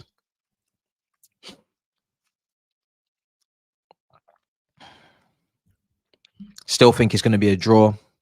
They're calling him Pedro Porridge. We used to call him Pedro Porno. Yeah, I'm not gonna lie. Yeah, I had some serious elite slander names for Tottenham.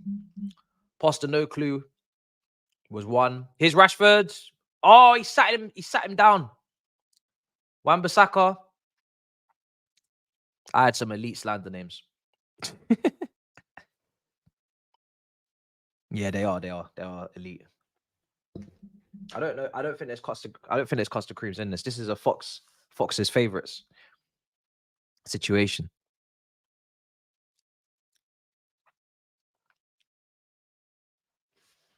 Here's Romero. Cleared.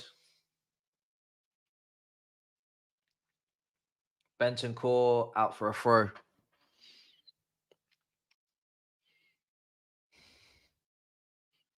Mad. Yeah, imposter no clue was my one.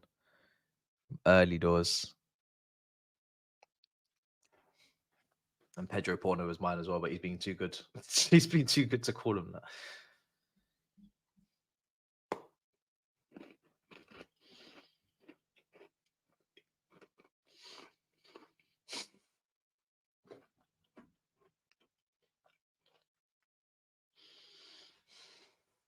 Oh, what a ball. What a ball to Werner. If he doesn't do something with this, blood clot.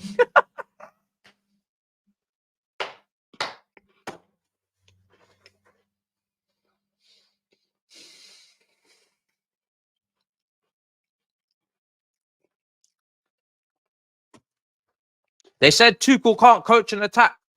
They will pay for their sins. Tuchel can't coach an attack. With the recruitment under Frank Lampard, they will pay for their sins. Imagine all these signings that came in under Frankie, who people are advocating for sporting director right now. And then when Tuchel didn't get the best out of them, he couldn't coach the attack. Imagine the narratives that people will spin. You have to do your own homework sometimes because people will chat the most nonsense. Until I see Thibaut Turner, I called him Thibaut Turner, bro. Timo Turner twisting up everyone. I don't want to hear no problems. Talking about couldn't coach and attack my ass, man. Fuck you mean? Look at these attackers. You have to get that on target. I'm sorry, you have to get that on target. You have to. You have to get that on target. Tina Turner, bro. That's what it is. I don't know who calls him that. I don't know if it's expressions. I don't know if I don't want to steal somebody else's nickname. I already got my own. You know what I mean? But I don't know where it was. It's a madness.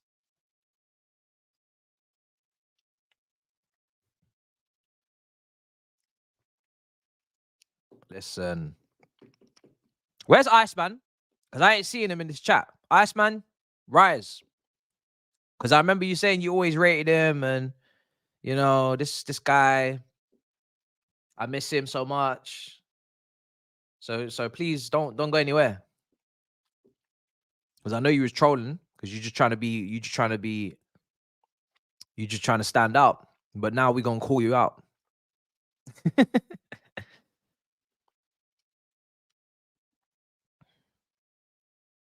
Long day. Corner's gonna come in 3 minutes.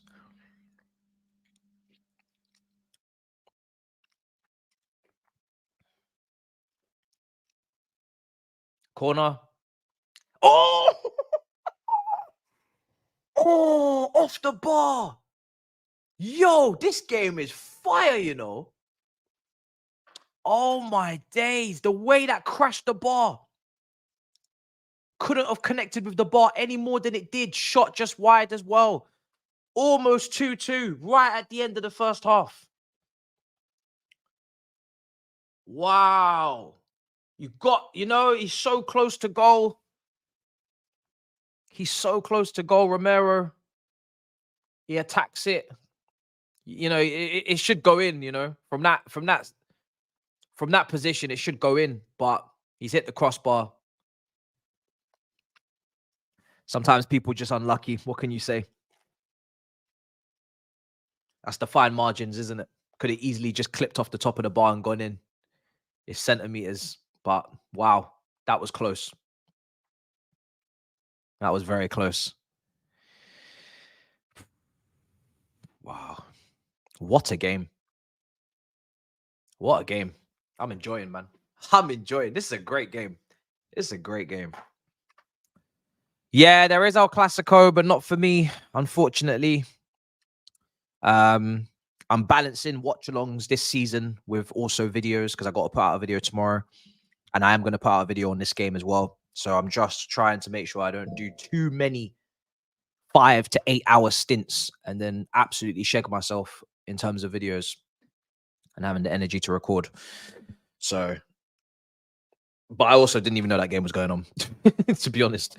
I did not know that game was going on. I haven't covered enough European football this season, but we're hopefully second half of the season, we're going to cover a lot more. But yeah, I was not ready for that game at all. Half-time. Half-time. Manchester United 2, Tottenham 1. Great game. Great game. Have to say. Back and forth, end to end, opportunities for everyone. Very, very, very enjoyable game so far. I must say.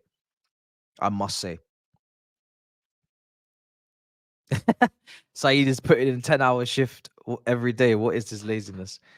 Nah, don't try that. Don't try that with me. Don't try that with me. I do still a lot. I still do so much. Don't try that with me. Nice try though. Nice try.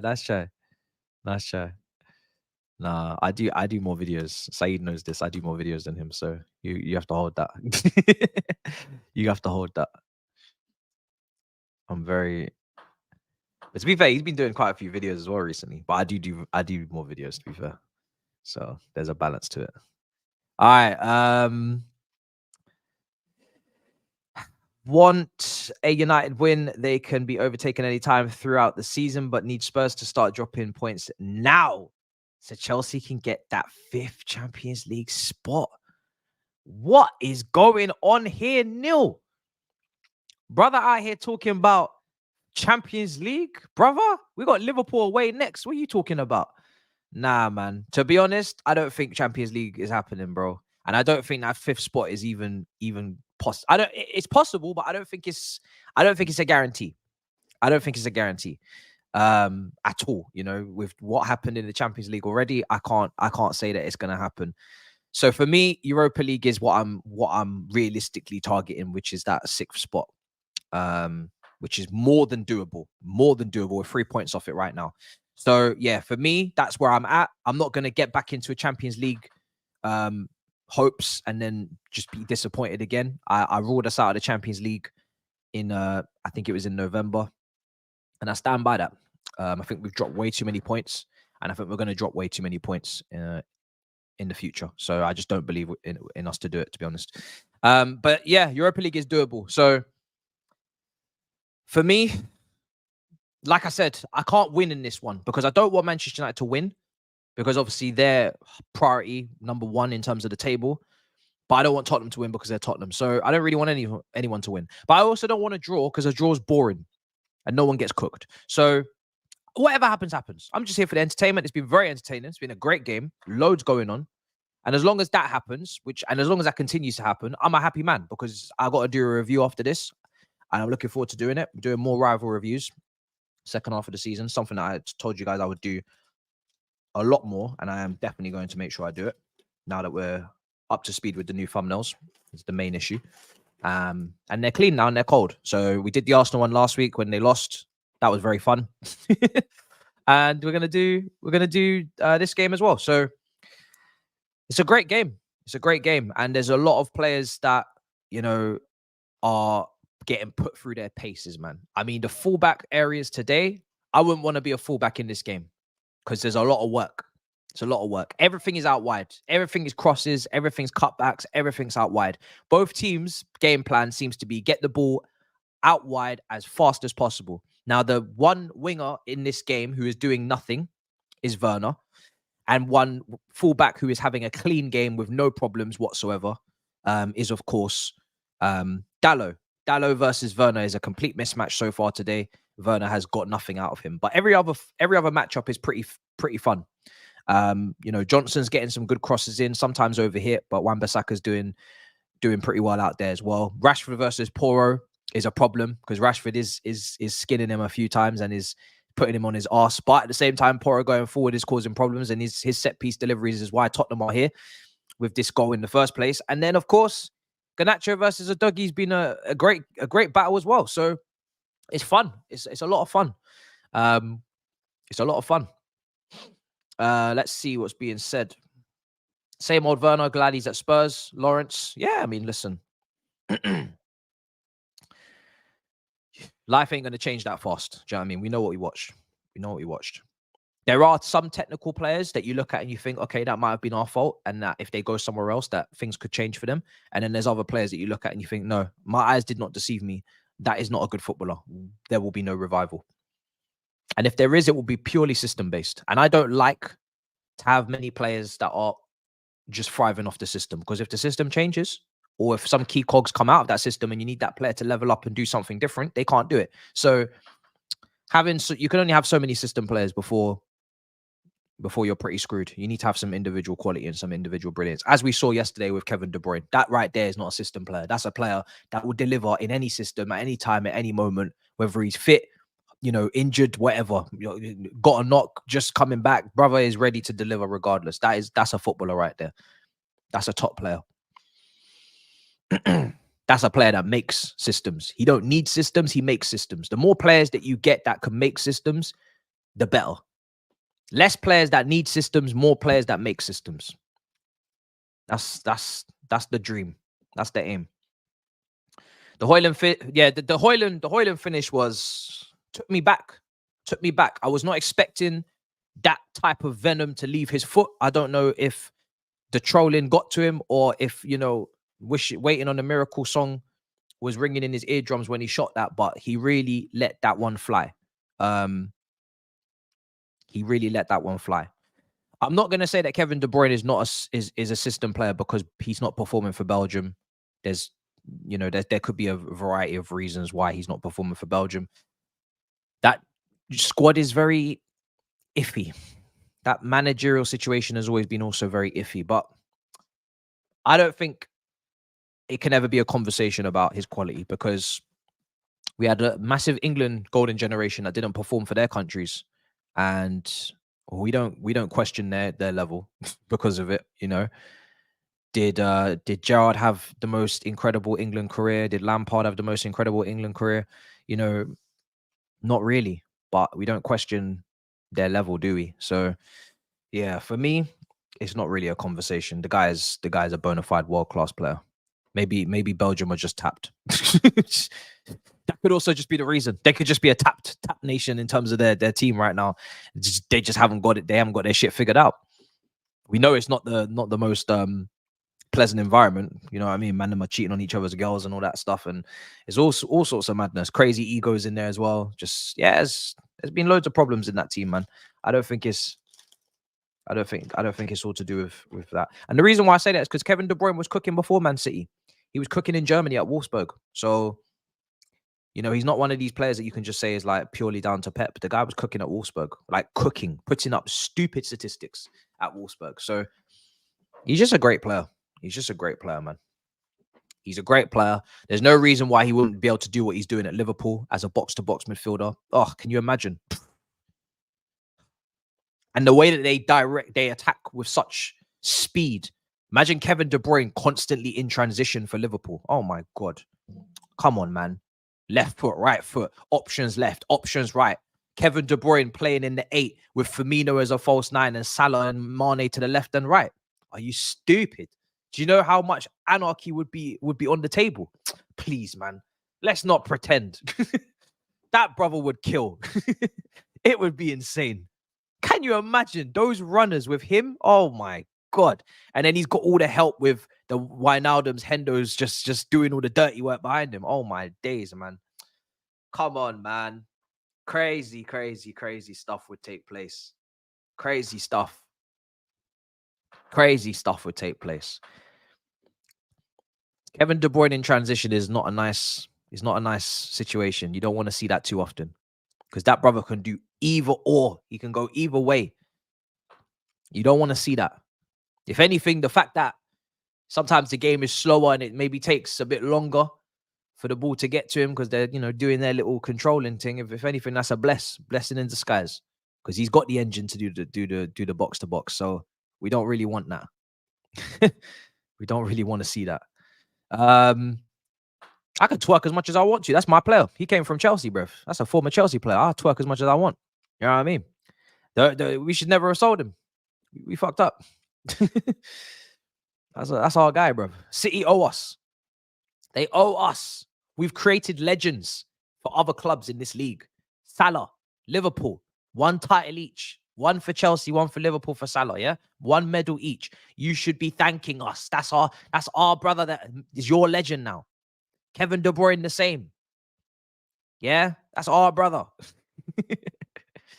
Yeah? Who have you given us? Who have you given us? What, Sean Wright Phillips? He's a good player, but you know, what, Fernando Torres? What did you do for us? Who did you give us? What, Raul Morales? What, Yossi Benayoun? It's not really fair, is it? Don't say Cole Palmer, because it's early days. It's not the same. Kevin De Bruyne is a Hall of Famer Premier League midfielder. Don't tell me Cole Palmer. Don't tell me Sterling. Are you taking the piss? You saw that 3v1 versus Wolves. Sterling, are you taking the piss? Get out of here, man. Give me a real name. Yeah, Arsenal are off the hook. Arsenal off the hook. They've given us bare players. Arsenal off the hook. We got Ashley Cole out of them. Do you know what I mean? Fabregas went round, but you know, we still got a connection there on that one. Yeah, man. That's fine. Arsenal out of the Arsenal out of the. I'm talking about Man City and Liverpool. Who have you given us? Yeah, that's what I'm saying. Exactly. Nobody. Yeah, it's Giroud. That's Arsenal. Listen, Arsenal off the hook, man. Arsenal off the hook. We've been doing exchanges, but the rest of you, fix up. You know what I mean? Fix up. Torres. You damn well know you didn't give us the right version of Torres. I used to love Torres, man. Torres was quality at Liverpool. Him, Gerrard in the 10, Mascherano, Xabi Alonso, Dirk Kuyt, Daniel Agger, what was it? 0809 season, Old Trafford, Vidic on his bum, crazy. You didn't give us that version though. You gave us some broken down version that could only do it in European competition, not in the Prem. Yeah, you didn't give us the same. You didn't give us the same, so that doesn't count. No, we didn't. We toughened them up. We gave them tough love. That's what we did, and we created a chip on their shoulder so they would perform for you.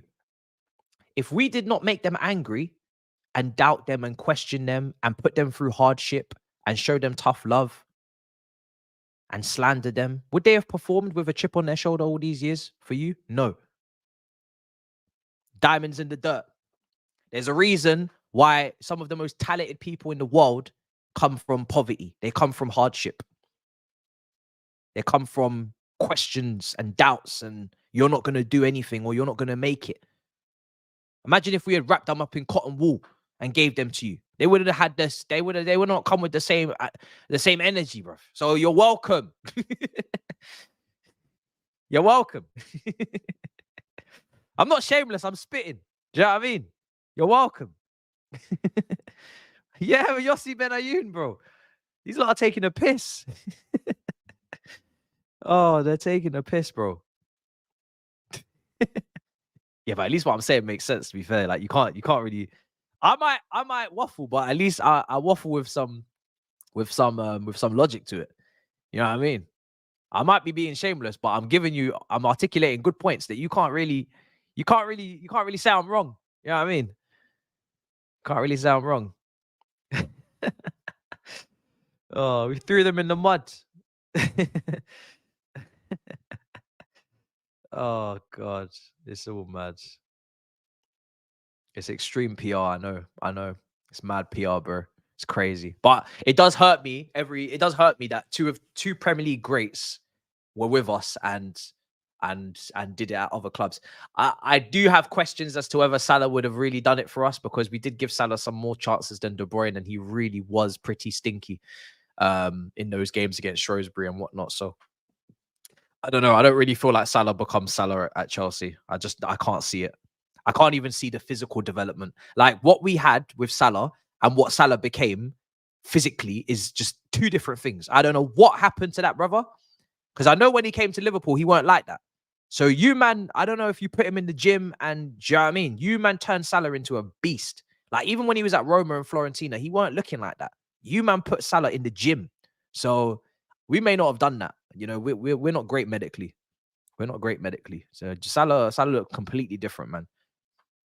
Salah, if anything, De Bruyne put on weight. Do you know what I mean? De Bruyne, sometimes people we question if De Bruyne's even fit because he look a bit chubby sometimes, but that's just like Hazard, very similar to Hazard. These Belgians, you know what I mean? They love their chocolate breath sometimes, you know what I mean? You just want to put on a few pounds, weights a few people, you know what I mean? That's what they do. It works for them. Don't work for everyone. Don't work for everyone, but it works for them. He's and the thing is with him, right? He don't look fit, but he's a box-to-box midfielder. That's what's so mad. He's got a proper engine, but he don't look like he does. He doesn't look like he has an engine, but he does. It doesn't make any sense. He's one of them brothers that can eat whatever they want, and people just be looking at them just pissed. Like, yo, why is man having a custard cream and I can't have one? Why is man having donuts and I can't? You know what I mean? Footballers be looking at him pissed. I know.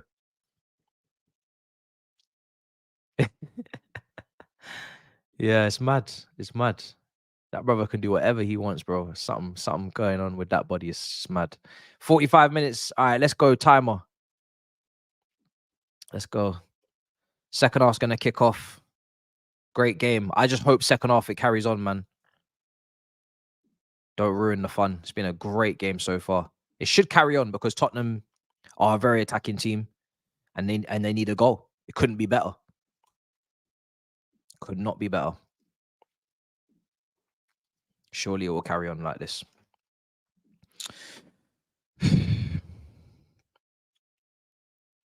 Yeah. His athleticism is mad, bro. It's good. It's Proper. Here's Rashford. Round us. Oh, out for a goal kick. Out for a goal kick.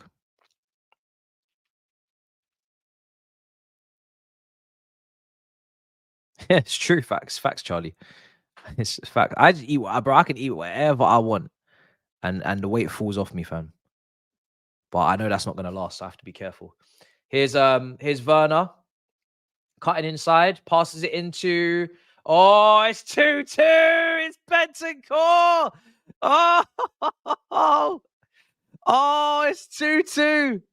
What is going on in this game? Thank you. What is going on in this game? Yo, I missed out on a mad game yesterday, but now I'm like, you know what? It's fine because this is ridiculous, man. This is ridiculous. What is going on? Every time you look, somebody is on a madness. Werner assists. Bentancur, emphatic finish at the near post. Past Onana, power, left foot, high. Yo, I'm here for it, bro. I'm cool with this. I don't mind. Yeah, Werner gets an assist. Do you know what I mean? Every assist is different. Some are simple passes. Some are Kevin De Bruyne's to Oscar Bob's. Do you know what I mean? It's not all the same, but credit where it's due. You know what I mean? Doesn't change anything. Wow. Wow. Wow. Wow.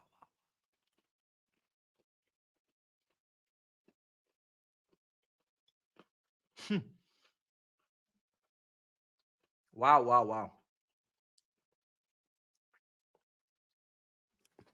Wow, wow, wow. Do you know what? You got me. If Onana continues to keep conceding, bruv, my title of my review will be you should have gone to AFCON. You should have gone to AFCON, bro. That's gonna be the title of the video. So, and to be honest, I don't really think he can help it. Unless he comes with the masterclass and starts making saves and saves a penalty or something, has a little hero moment, I'm afraid the title is already written. I'm afraid the headline's already set. So I'm just letting you know from early that the title is in motion and I'm ready I'm ready. So because I got when I do these rival reviews, I got to run some banter in them titles. Do you know what I mean? That's what they're there for. The rival review is an opportunity for me to write something that I would put on Twitter on YouTube instead. That's what it really is, to be honest. So, and just run jokes. So 100%, it's not looking good. It's not looking good at all. Man's doing star jumps in goal. Yo, it's not looking good. Pedro Porro on our right side. It's not looking good. Brother is in big trouble right now because he couldn't let. Is it the Turkish goalkeeper, right? He couldn't let that Turkish goalkeeper get no shine. You know? He couldn't let that Turkish keeper get no shine, bro. That Turkish keeper opportunity to get a game or something. And he said, nah, bro. This is my goal. I'm the number one. It's crazy. Can't be out here doing that. What a game, man. I'm so happy that I had it in my head to do a review for this because this game is on steroids. It's incredible. So good. And it's very rare that we have big games that actually live up to the hype. Like Man City versus Chelsea 4-4. That was a great game. Some of the Liverpool Arsenal ones haven't really been as great as they could have been. So we've needed a big game to actually be what it said on the tin. And this has been great. This has been great. And there's quality as well. There's quality there as well. Like it's not even just low quality. It's there's quality. It's just a good game.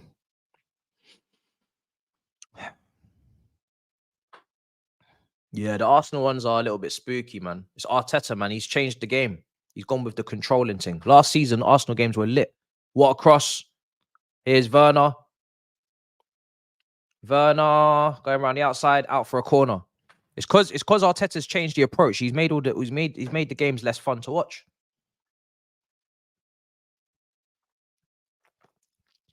Arsenal games were unbelievable last year. Unbelievable.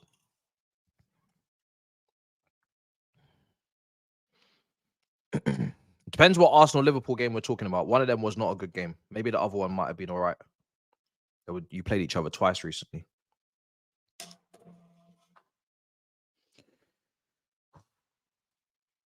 $50 minutes gone. Corner. Swinging in. Touch. Cleared. Here's a Dogi. Pedro Porro. Udogie again. Porro. This is a great game. Yeah, bro. Strawberry Mirinda is the one, bro. This and a chicken and chips, bro. You can't go wrong. That's the streets food, man. That's the streets food, and there'll never become a time where I don't have to check in and make sure I get the streets food, man. That's 101. That's 101.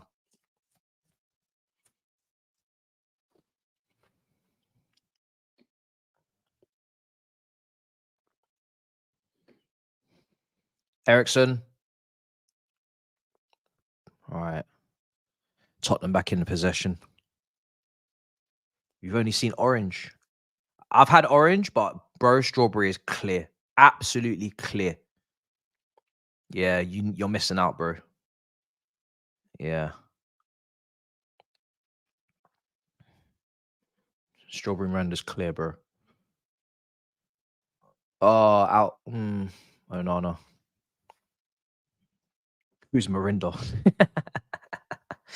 You're funny.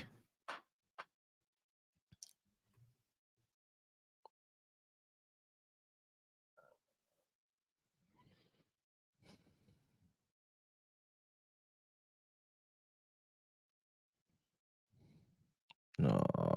That's out for a throw, no? All right, they've kept it in. Richarlison.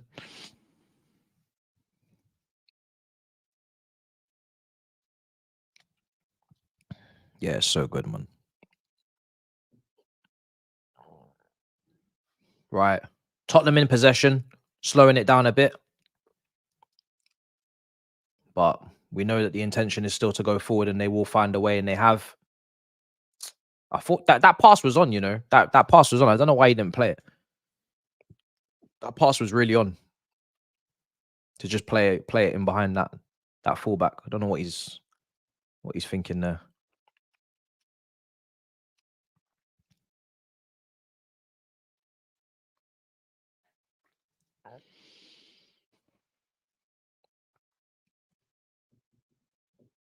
Man said vodka clears all. That's a little bit of a different drink, bro. It's a little bit of a different type of drink. I don't think I'll be trying to find that on a 1 o'clock on a Tuesday afternoon. I don't think that's the play. That's a different drink. Here's Richarlison, pull back, free kick, Tottenham. Is there going to be a goal? Is there going to be another goal? I mean, I assume so. Do you know what I mean? I'd be really surprised if it ended 2-2, considering how this game's gone so far. So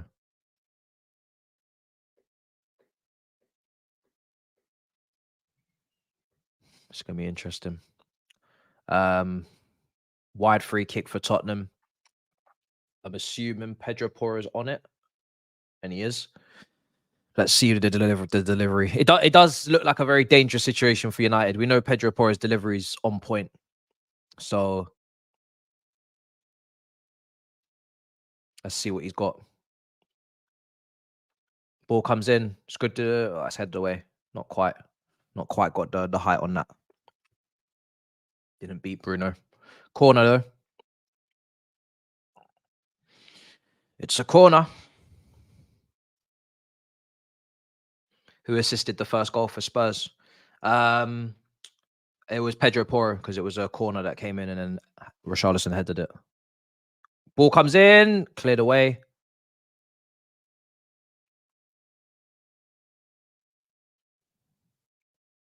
Right, Tottenham again. They're gonna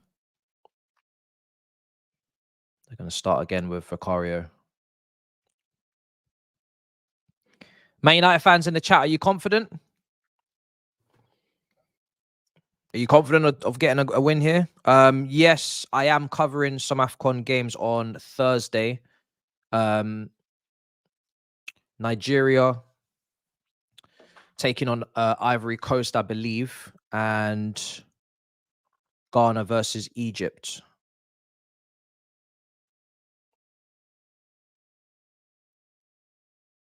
Those are the games I'm covering back to back. So we'll see what. I think those are the best games in the group stage. So that's the ones I'm going with. But watch Nigeria, we're rubbish. We'll see, won't we? Oh, I'm watching you. So yeah, you drew 1-1. Well, you're a big nation, bruv. You got big players. So I know Boniface is not there, but I'ma still be there. I'ma still be there. I need to collect some data for the knockouts. I need to collect some data. I don't want to watch no group game and just wait for the knockouts. I want to watch the best group games. And I think those two, plus Senegal versus Cameroon, are the best matchups in terms of quality players and stuff. So yeah, I'm gonna be there for that. And yeah, you better not play like shit, bro, because I'm looking for good games.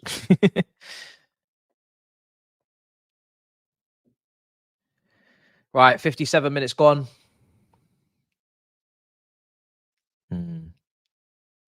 Pedro Porro, ball comes in, headed away.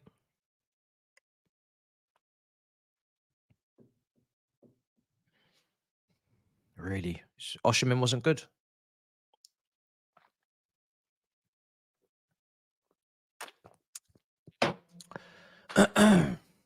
Really.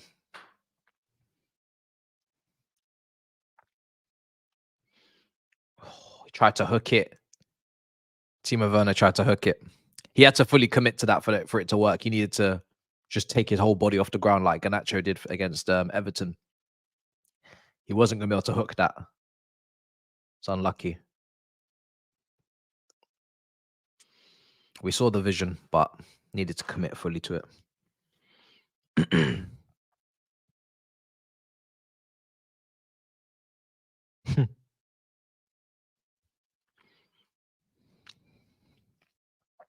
He had a bad game considering his ability. I mean, I don't know much about the opposition in terms of their team. I had Nigeria's massive favorites to win that game. I'm sure most people did. So yeah, that's a bit of a shock that they didn't win that. Very big shock to me. Hoyland getting the crowd up, yeah. Played him behind. Nice burst of pace. It's good striker play there from him.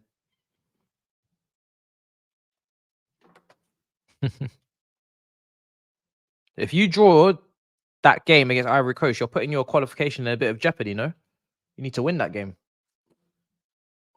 Fernandez. Oh, they just let it through. Goal kick.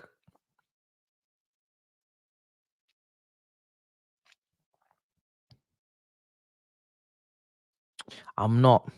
I'm not. I got to record. I've got to record a mid-season review. So yeah, not watching that. I didn't actually know about it until you guys let me know about it. Now I actually didn't know about it. I wasn't ready for the El Clasico today.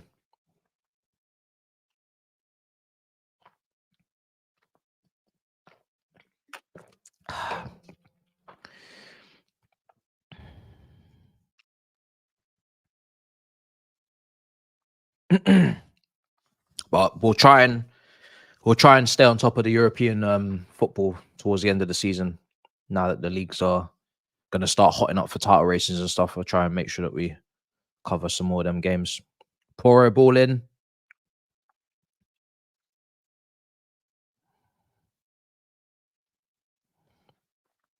Wide. Cross comes in. Caught by Onana.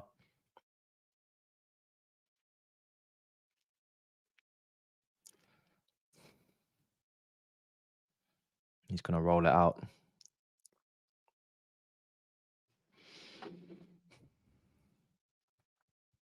Egypt to 1-0 up. Who scored?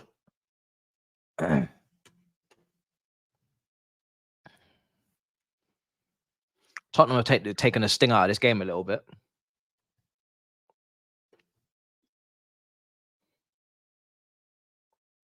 Was that Van de Ven?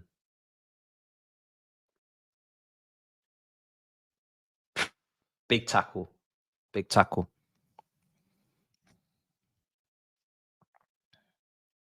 Here's Wan-Bissaka. Bruno. Wan-Bissaka. Wan-Bissaka still going. McTominay. McTominay with a shot just wide of the post. Just wide of the post. Very good effort. Not far away.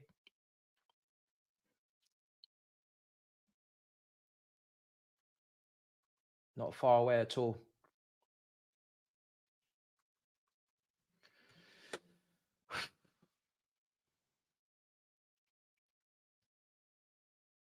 It's anybody's game. Even though Tottenham get more opportunities on goal, we know Man United what they're doing. They've been doing it all game. They're just looking for those moments. Anyone can win this, man.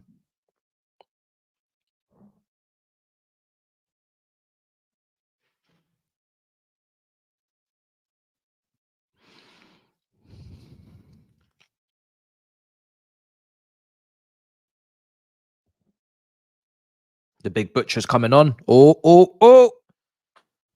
Martinez is coming on, people. I think maybe for Evans. Yeah, makes sense. Evans is coming off for Martinez. Martinez is coming on. Is this his first game back since the injury? I think it is. I haven't seen him. I haven't heard about him. So yeah, I think this is his first game back. Big time to come on in a game that's already played at a very intense pace. Back and forth. He's got to get up to speed straight away. That's a very big sub. To get to grips with the pace of this game is not going to be easy. Vicario catches it.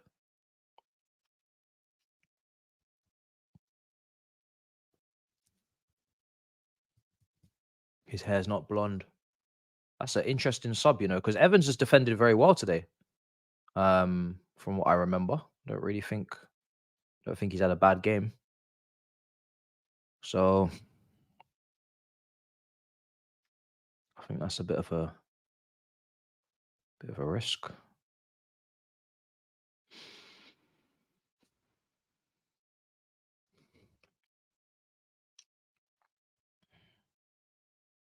Yeah, it doesn't feel like Kobe Mino is getting loads and loads of touches. Let me see his touch. Let me see his touch map today. It doesn't really feel like they're playing through him. 26 touches. Here's Brennan Johnson, right side, up against Wan-Bissaka. Looking to go and cut the ball back in. Bro, these crosses today, man, they're very, very iffy over there. Them crosses are not great at all. He's overcooked so many of those crosses on that side. So many. Oh, Richarlison intercepted. Richarlison trying to do too much on his own. Should have recycled it. People are questioning for pen. Let me take a look. Udogie won the ball back from Garnacho, then comes driving in. Garnacho. Nah, soft. It's not a pen. It's just soft.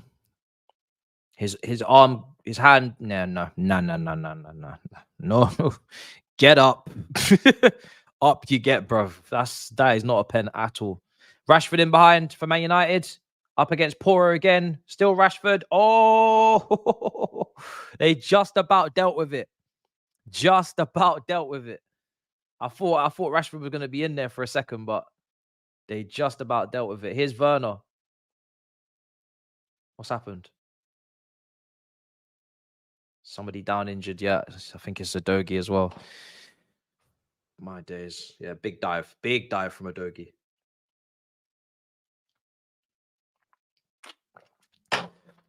It would have been fairer to book him, to be honest. It would have been fairer to book Udogie than to do anything other than that. It's probably a booking, I can't lie. It's such a bad dive. Such a bad dive. It's a booking. That's how bad it is.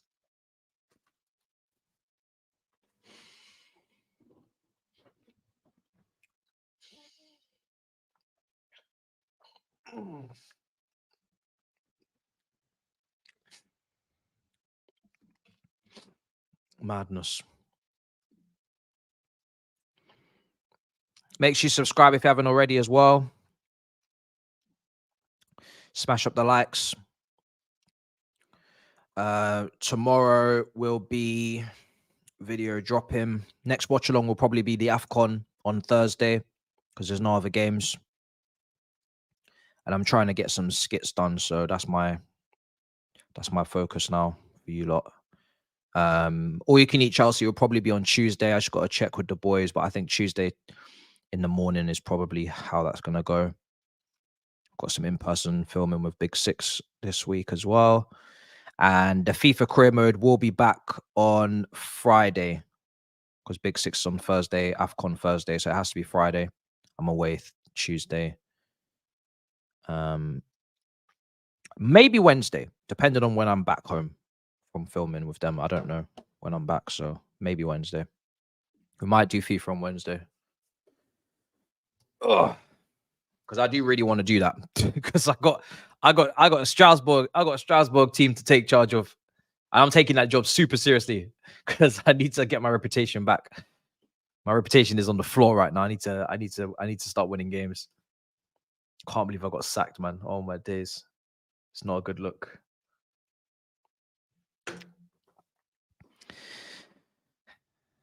When you're watching Nigeria, don't expect any good football and don't expect them to play as a team. Lord heavens, this is a terrible, terrible, terrible, terrible feedback on this Nigeria team, man. They must be really bad.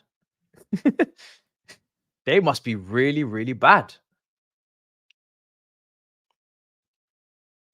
I'm not hearing any good feedback on this team. It's just everybody's just saying, bruv, long day. Egypt, Ghana. Yeah, we'll be there for that as well. But I just said I'm going to do a double because both of them got big game players. So I thought, let me just cover both those games. Glad that they worked out like that back to back, which makes sense. Right, 6 corners to 11. Tottenham, very much trying to find that winner here at Old Trafford. Would be a big result for them in the race for Champions League football, but it would also put them still in title conversations. Oh, that's a big block. Man United, that was lucky. That was lucky, man. That shot that came in could have gone anywhere.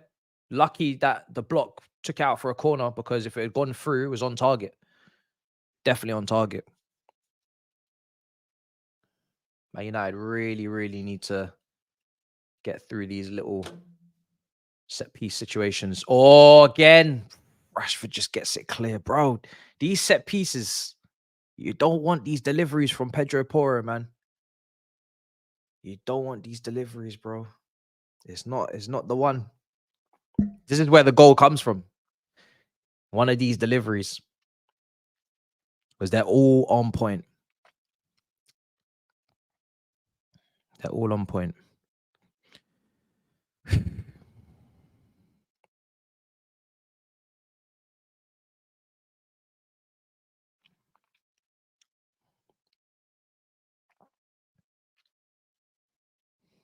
Here's a Dogi.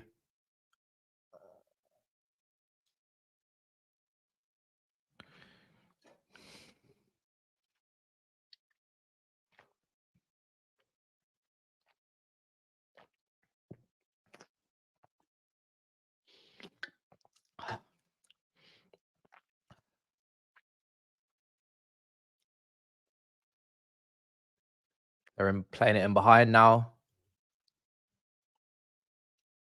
Try to nutmeg Martinez out for a corner. Oh.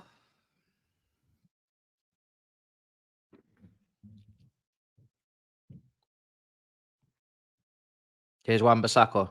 Throw in. Smells like a draw, people are saying.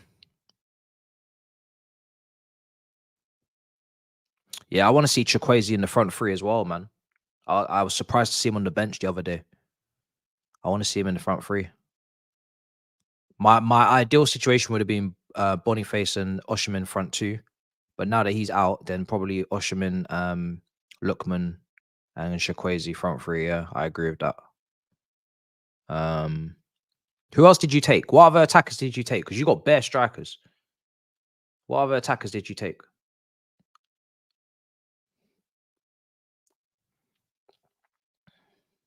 It's a shame Musa doesn't qualify, but he's obviously quite young. But I think he's playing with Norway. Was he trash? Oh no, Chukwueze wasn't good. That's surprising. Here's Kobe Mino. Where's Iwobi as well? Where's Iwobi at? In midfield? Is he playing? He's playing central midfield, isn't he? Did he play?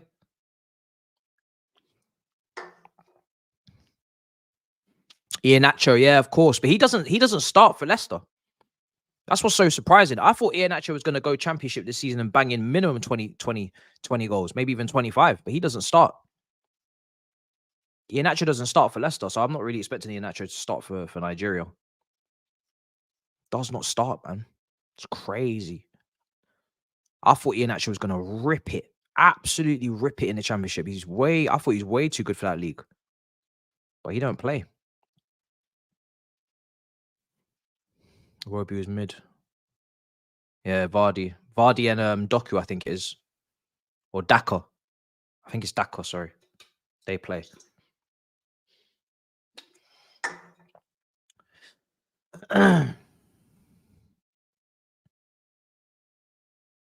Yeah, I always keep hearing that you guys got a bad coach. When I was seeing it on Twitter, when the lineups went out, everybody was like, "Good team, but the coach, the coach is not good.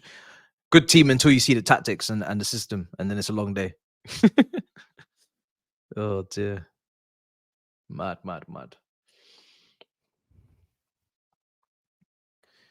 Oh, let me get my charger. Left side, Man United immediately switched by Rashford. Oh, wow. I don't know what he was trying to do there, but bro, sometimes better do nothing than something, because I don't know what Van der Ven was trying to do there. He looks like he's going to pull another hamstring with that type of stretching. He needs to chill. He just come back from injury. Man's doing the same type of lunge that got him that hamstring injury in the first place. I don't know what the plan was on that one.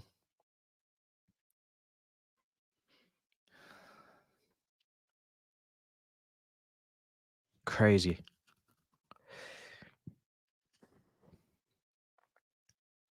Here's Pedro Porro. Richarlison holding up the ball well.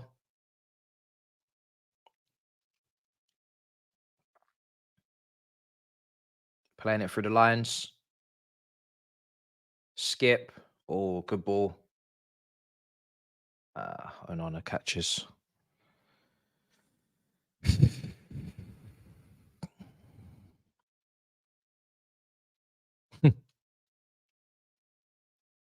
Johnson's not having a good game at all, man. The longer the game going on, the more I'm coming to the conclusion that, yeah, this is not the game for him today. He's not having a good performance. He's not having a good performance. But to be fair, putting Wan-Bissaka on him as well, yeah, I wasn't expecting him to be brilliant. Wan-Bissaka's pretty much a problem, but he's had the opportunity to get the crosses in. All the crosses are just dead. All the crosses are just dead. He's killing every single attack. Yeah, you're right. Down that side, he's killing all the attacks, bro. Every single time the ball goes out there, the crosses are either overhit or they don't make it, or that's an overhit pass as well. That's not good, man. That's not good. That was a really good opportunity to put Richarlison in behind. There was loads of space to play that pass. No need to mess that up. No need to mess up that pass, man. Tottenham would have been in. Man United were wide open there. Here's Rashford. Clipped over the top. Rashford, man. Sorry, they were in. They were in. Such a poor pass, bro. So much space to play it. I think there was two. I think Werner was there as well. They've played it in behind now to Werner, left side. He's offside. Ah, I love it. Classic. Of course he is.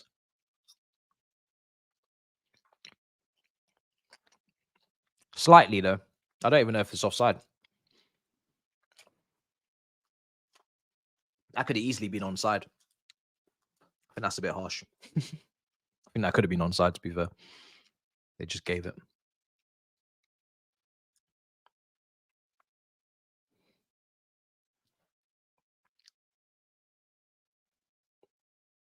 First game, goal contribution. He'll take that. They'll take that.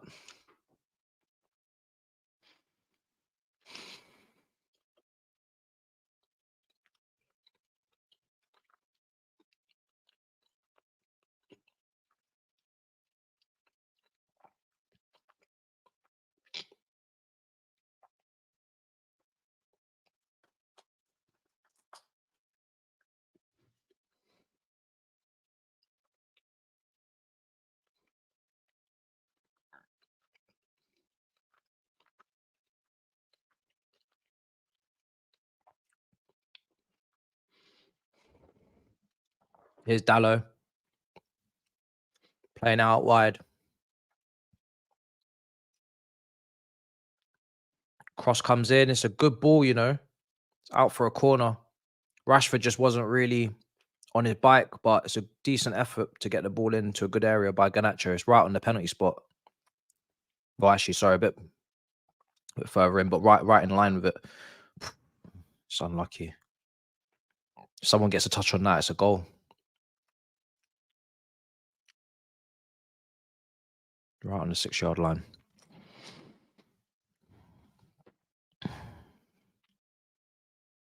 Ball in.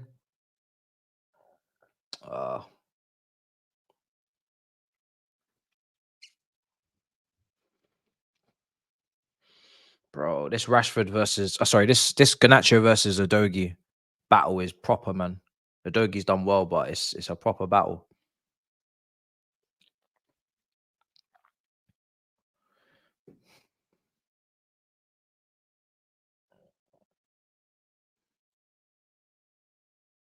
Oh, good touch. Oh, unlucky.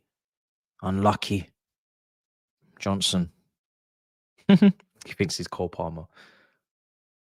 Maybe this will be a draw, you know. Last 10 minutes, it's just... no one's able to find a way through. Here's Bruno into Rashford again.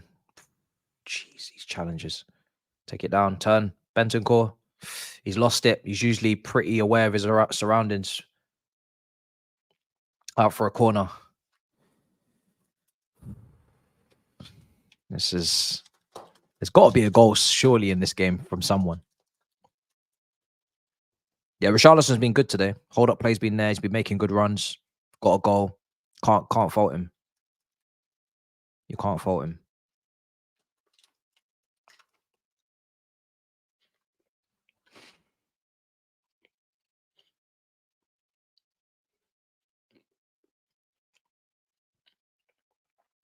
Ball in. All cleared.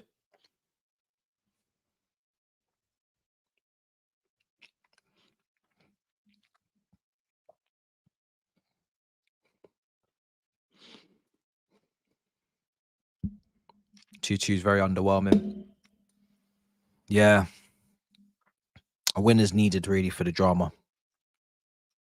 But it does. I wouldn't rule it out. There's a goal here. Werner's coming off. He's done his 80 minutes. He's coming off now. On comes Brian Gill.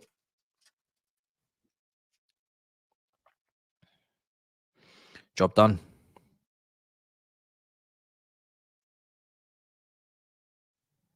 Werner's debut wasn't anything special. Nothing new from him. Same old. Just gets an assist, but it wasn't a special assist. It was just a simple pass. But yeah, pretty much standard. Iceman, when I was calling your name, you wasn't around to talk about Werner, so we're not really trying to hear you anymore.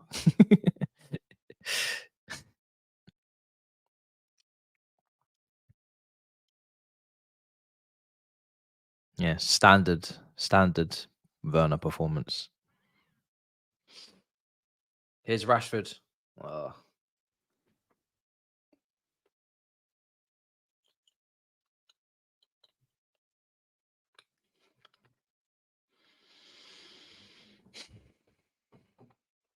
Come on, man. Even though, like, you'd say 2-2 as a Chelsea fan is probably the best result because nobody wins and you don't actively want anyone to win. But it's a bit of an anticlimax because it's been a great game. You just want somebody to just go home with nothing. That's the best way to end. That's the best way to end. Some sort of drama at the end would be good. But it's been a very good game. That's good play. Right side now. Here's Johnson. He's going to come inside. Shot blocked. Gill trying to get on the end of it. Cleared again.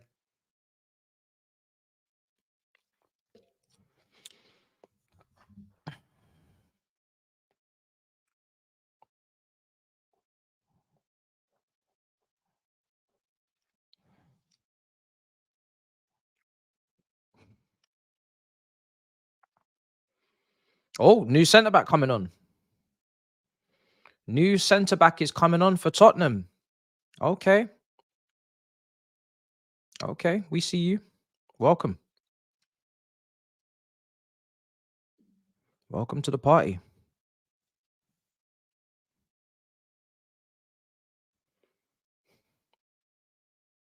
Richarlison's knackered.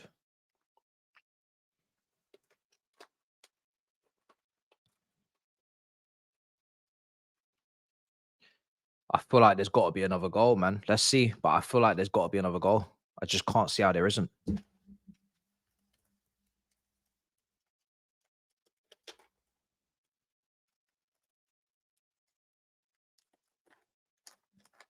"82 minutes gone. Ball comes in. Oh, mate. Man United haven't enjoyed defending these set pieces at all. That's the one thing I will say. They've not enjoyed defending these set pieces, man. The speed and the whip on the crosses are just too much. And every time the ball goes into the box, it's a struggle to get it clear. It's a real struggle. And the goalkeeper ain't trying to have none of it. He ain't trying to come out and claim nothing, which is crazy for the size that he is as well. How tall is Onana? I would have thought this keeper would have come and collect a lot more. He's not interested today.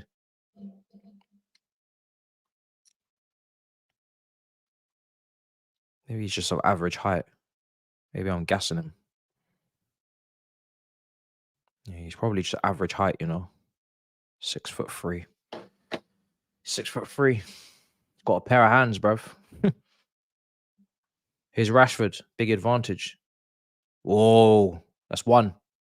No. Free kick, I think. Yeah. Free kick for Man United. Enter the Dragon's Den.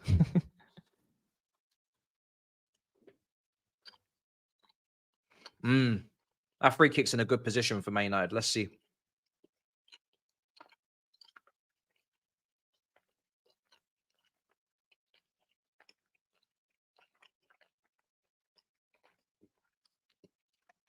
He's giving him a hard time, man. Rashford. He's giving him a hard time.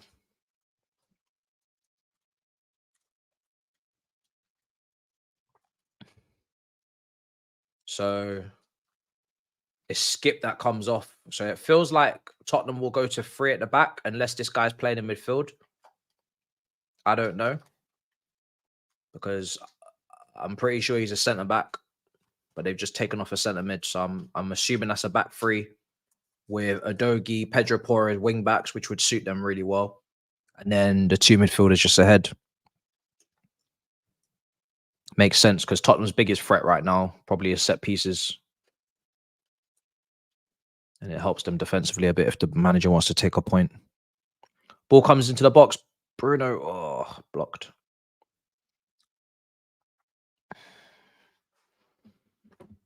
Yeah, he's being a bit defensive, but every time Porro gets a dead ball situation, the delivery is ridiculous. So that just gives you another option to potentially win an aerial duel and potentially score if you get more corners and free kicks. So could actually work on an attacking sense.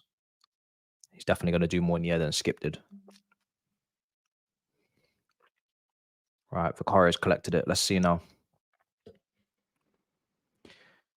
5 minutes to go.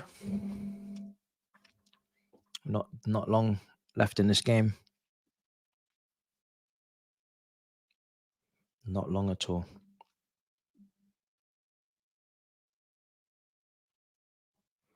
It has been a madness. Fizzled out a little bit towards the end, but still a good game.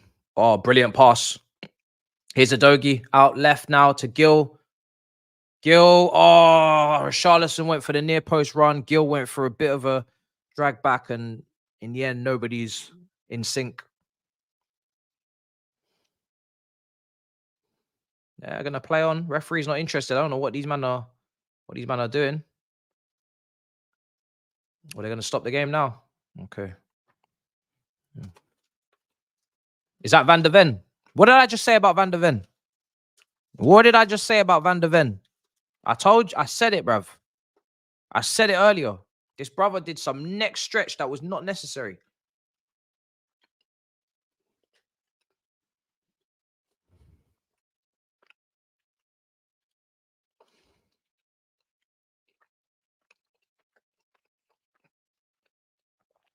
I said it earlier. With this brother. It's a great game for the strikers, you know, Richarlison and Højlund. Goal and assist for Højlund, goal for Richarlison. Great game for the strikers. Great game for the strikers. Cramp.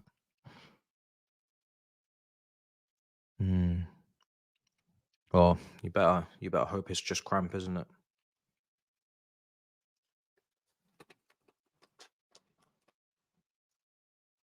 (1-1) Egypt. Blood clot. Last time I watched Egypt, they were horrendous to watch. I think it was that AFCON final versus Senegal. I think not a fun watch.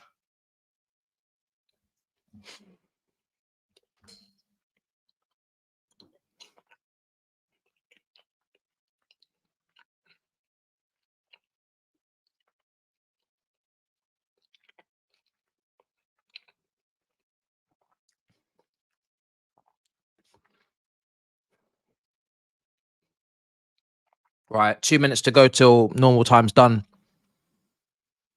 Van de Ven's going to come off, I think.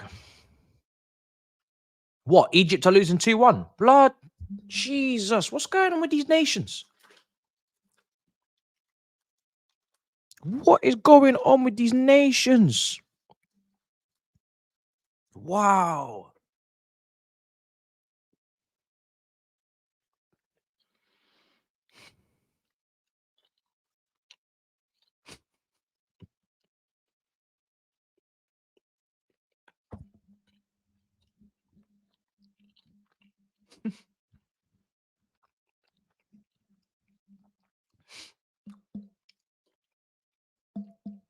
Conceded 2 goals in 3 minutes.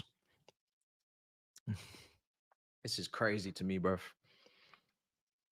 All the guys that I'm having as clear favorites in their games, because I just don't know enough about the opposition they're playing against, which is probably my fault, right? But, bro, I don't know that. I don't know nobody in their team, so I'm just assuming that Egypt are gonna. I know Egypt don't. I know Egypt don't play great football. I know that, so I'm not expecting Egypt to do a madness, but I'm expecting Egypt to win. But I know Egypt don't play good football. That I do know. From what I watched in the previous AFCON, that team do not play good football at all. Unless they've switched it up.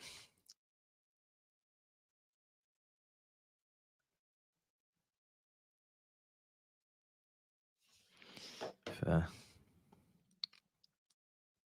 Bro, everybody's squad's falling off, bro. Is there any good squads in the AFCON left, bro? Who's got a good squad?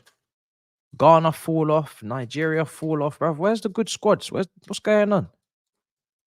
Madness.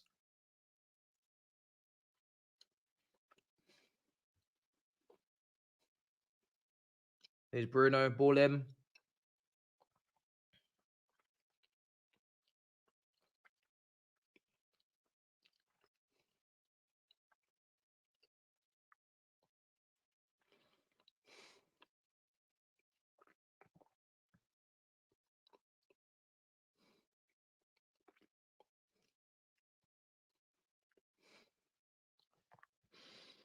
Ball in.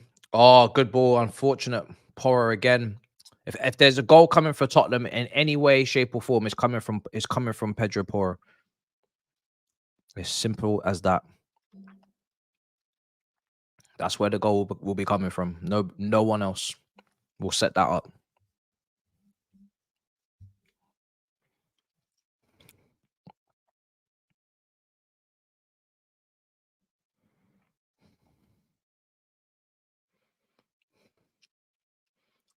Four minutes to go.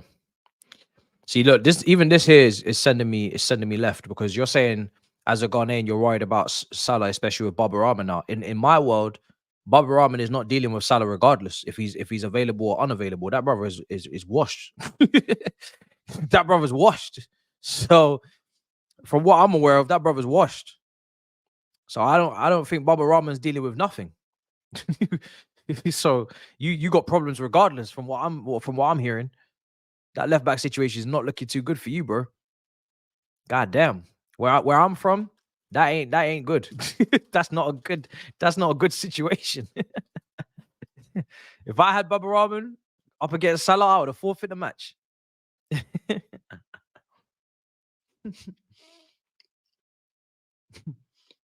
would have forfeit the game, bro. This brother don't play for Schalke no more, you know. He play for Reading. That brother plays for the end of the Elizabeth line. Do you know what I'm saying? Life change.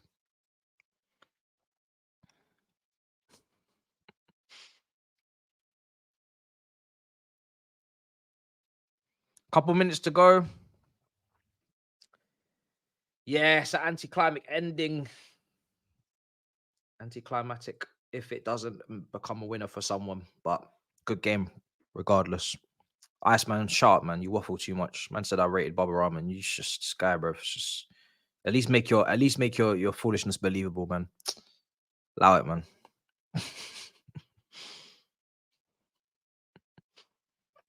When was you watching Schalke, bro, to be rating Baba Rahman? Please enlighten me, bro. When was you watching Schalke to be rating him? Because he didn't kick a ball for Chelsea. So when was you flying this Baba Rahman flag? I want to know. Nah, I'm not really backing any team at AFCON. I can't lie. I'm just there for the vibes, bro. I'm just there for the vibes. I ain't really backing any particular team. I just want to. I'm backing good football. So whoever plays the best football, that's the team I'm backing, bro. I'm not trying to see no stinky football. You know, ball. Oh. Bentancur's being given man in a match.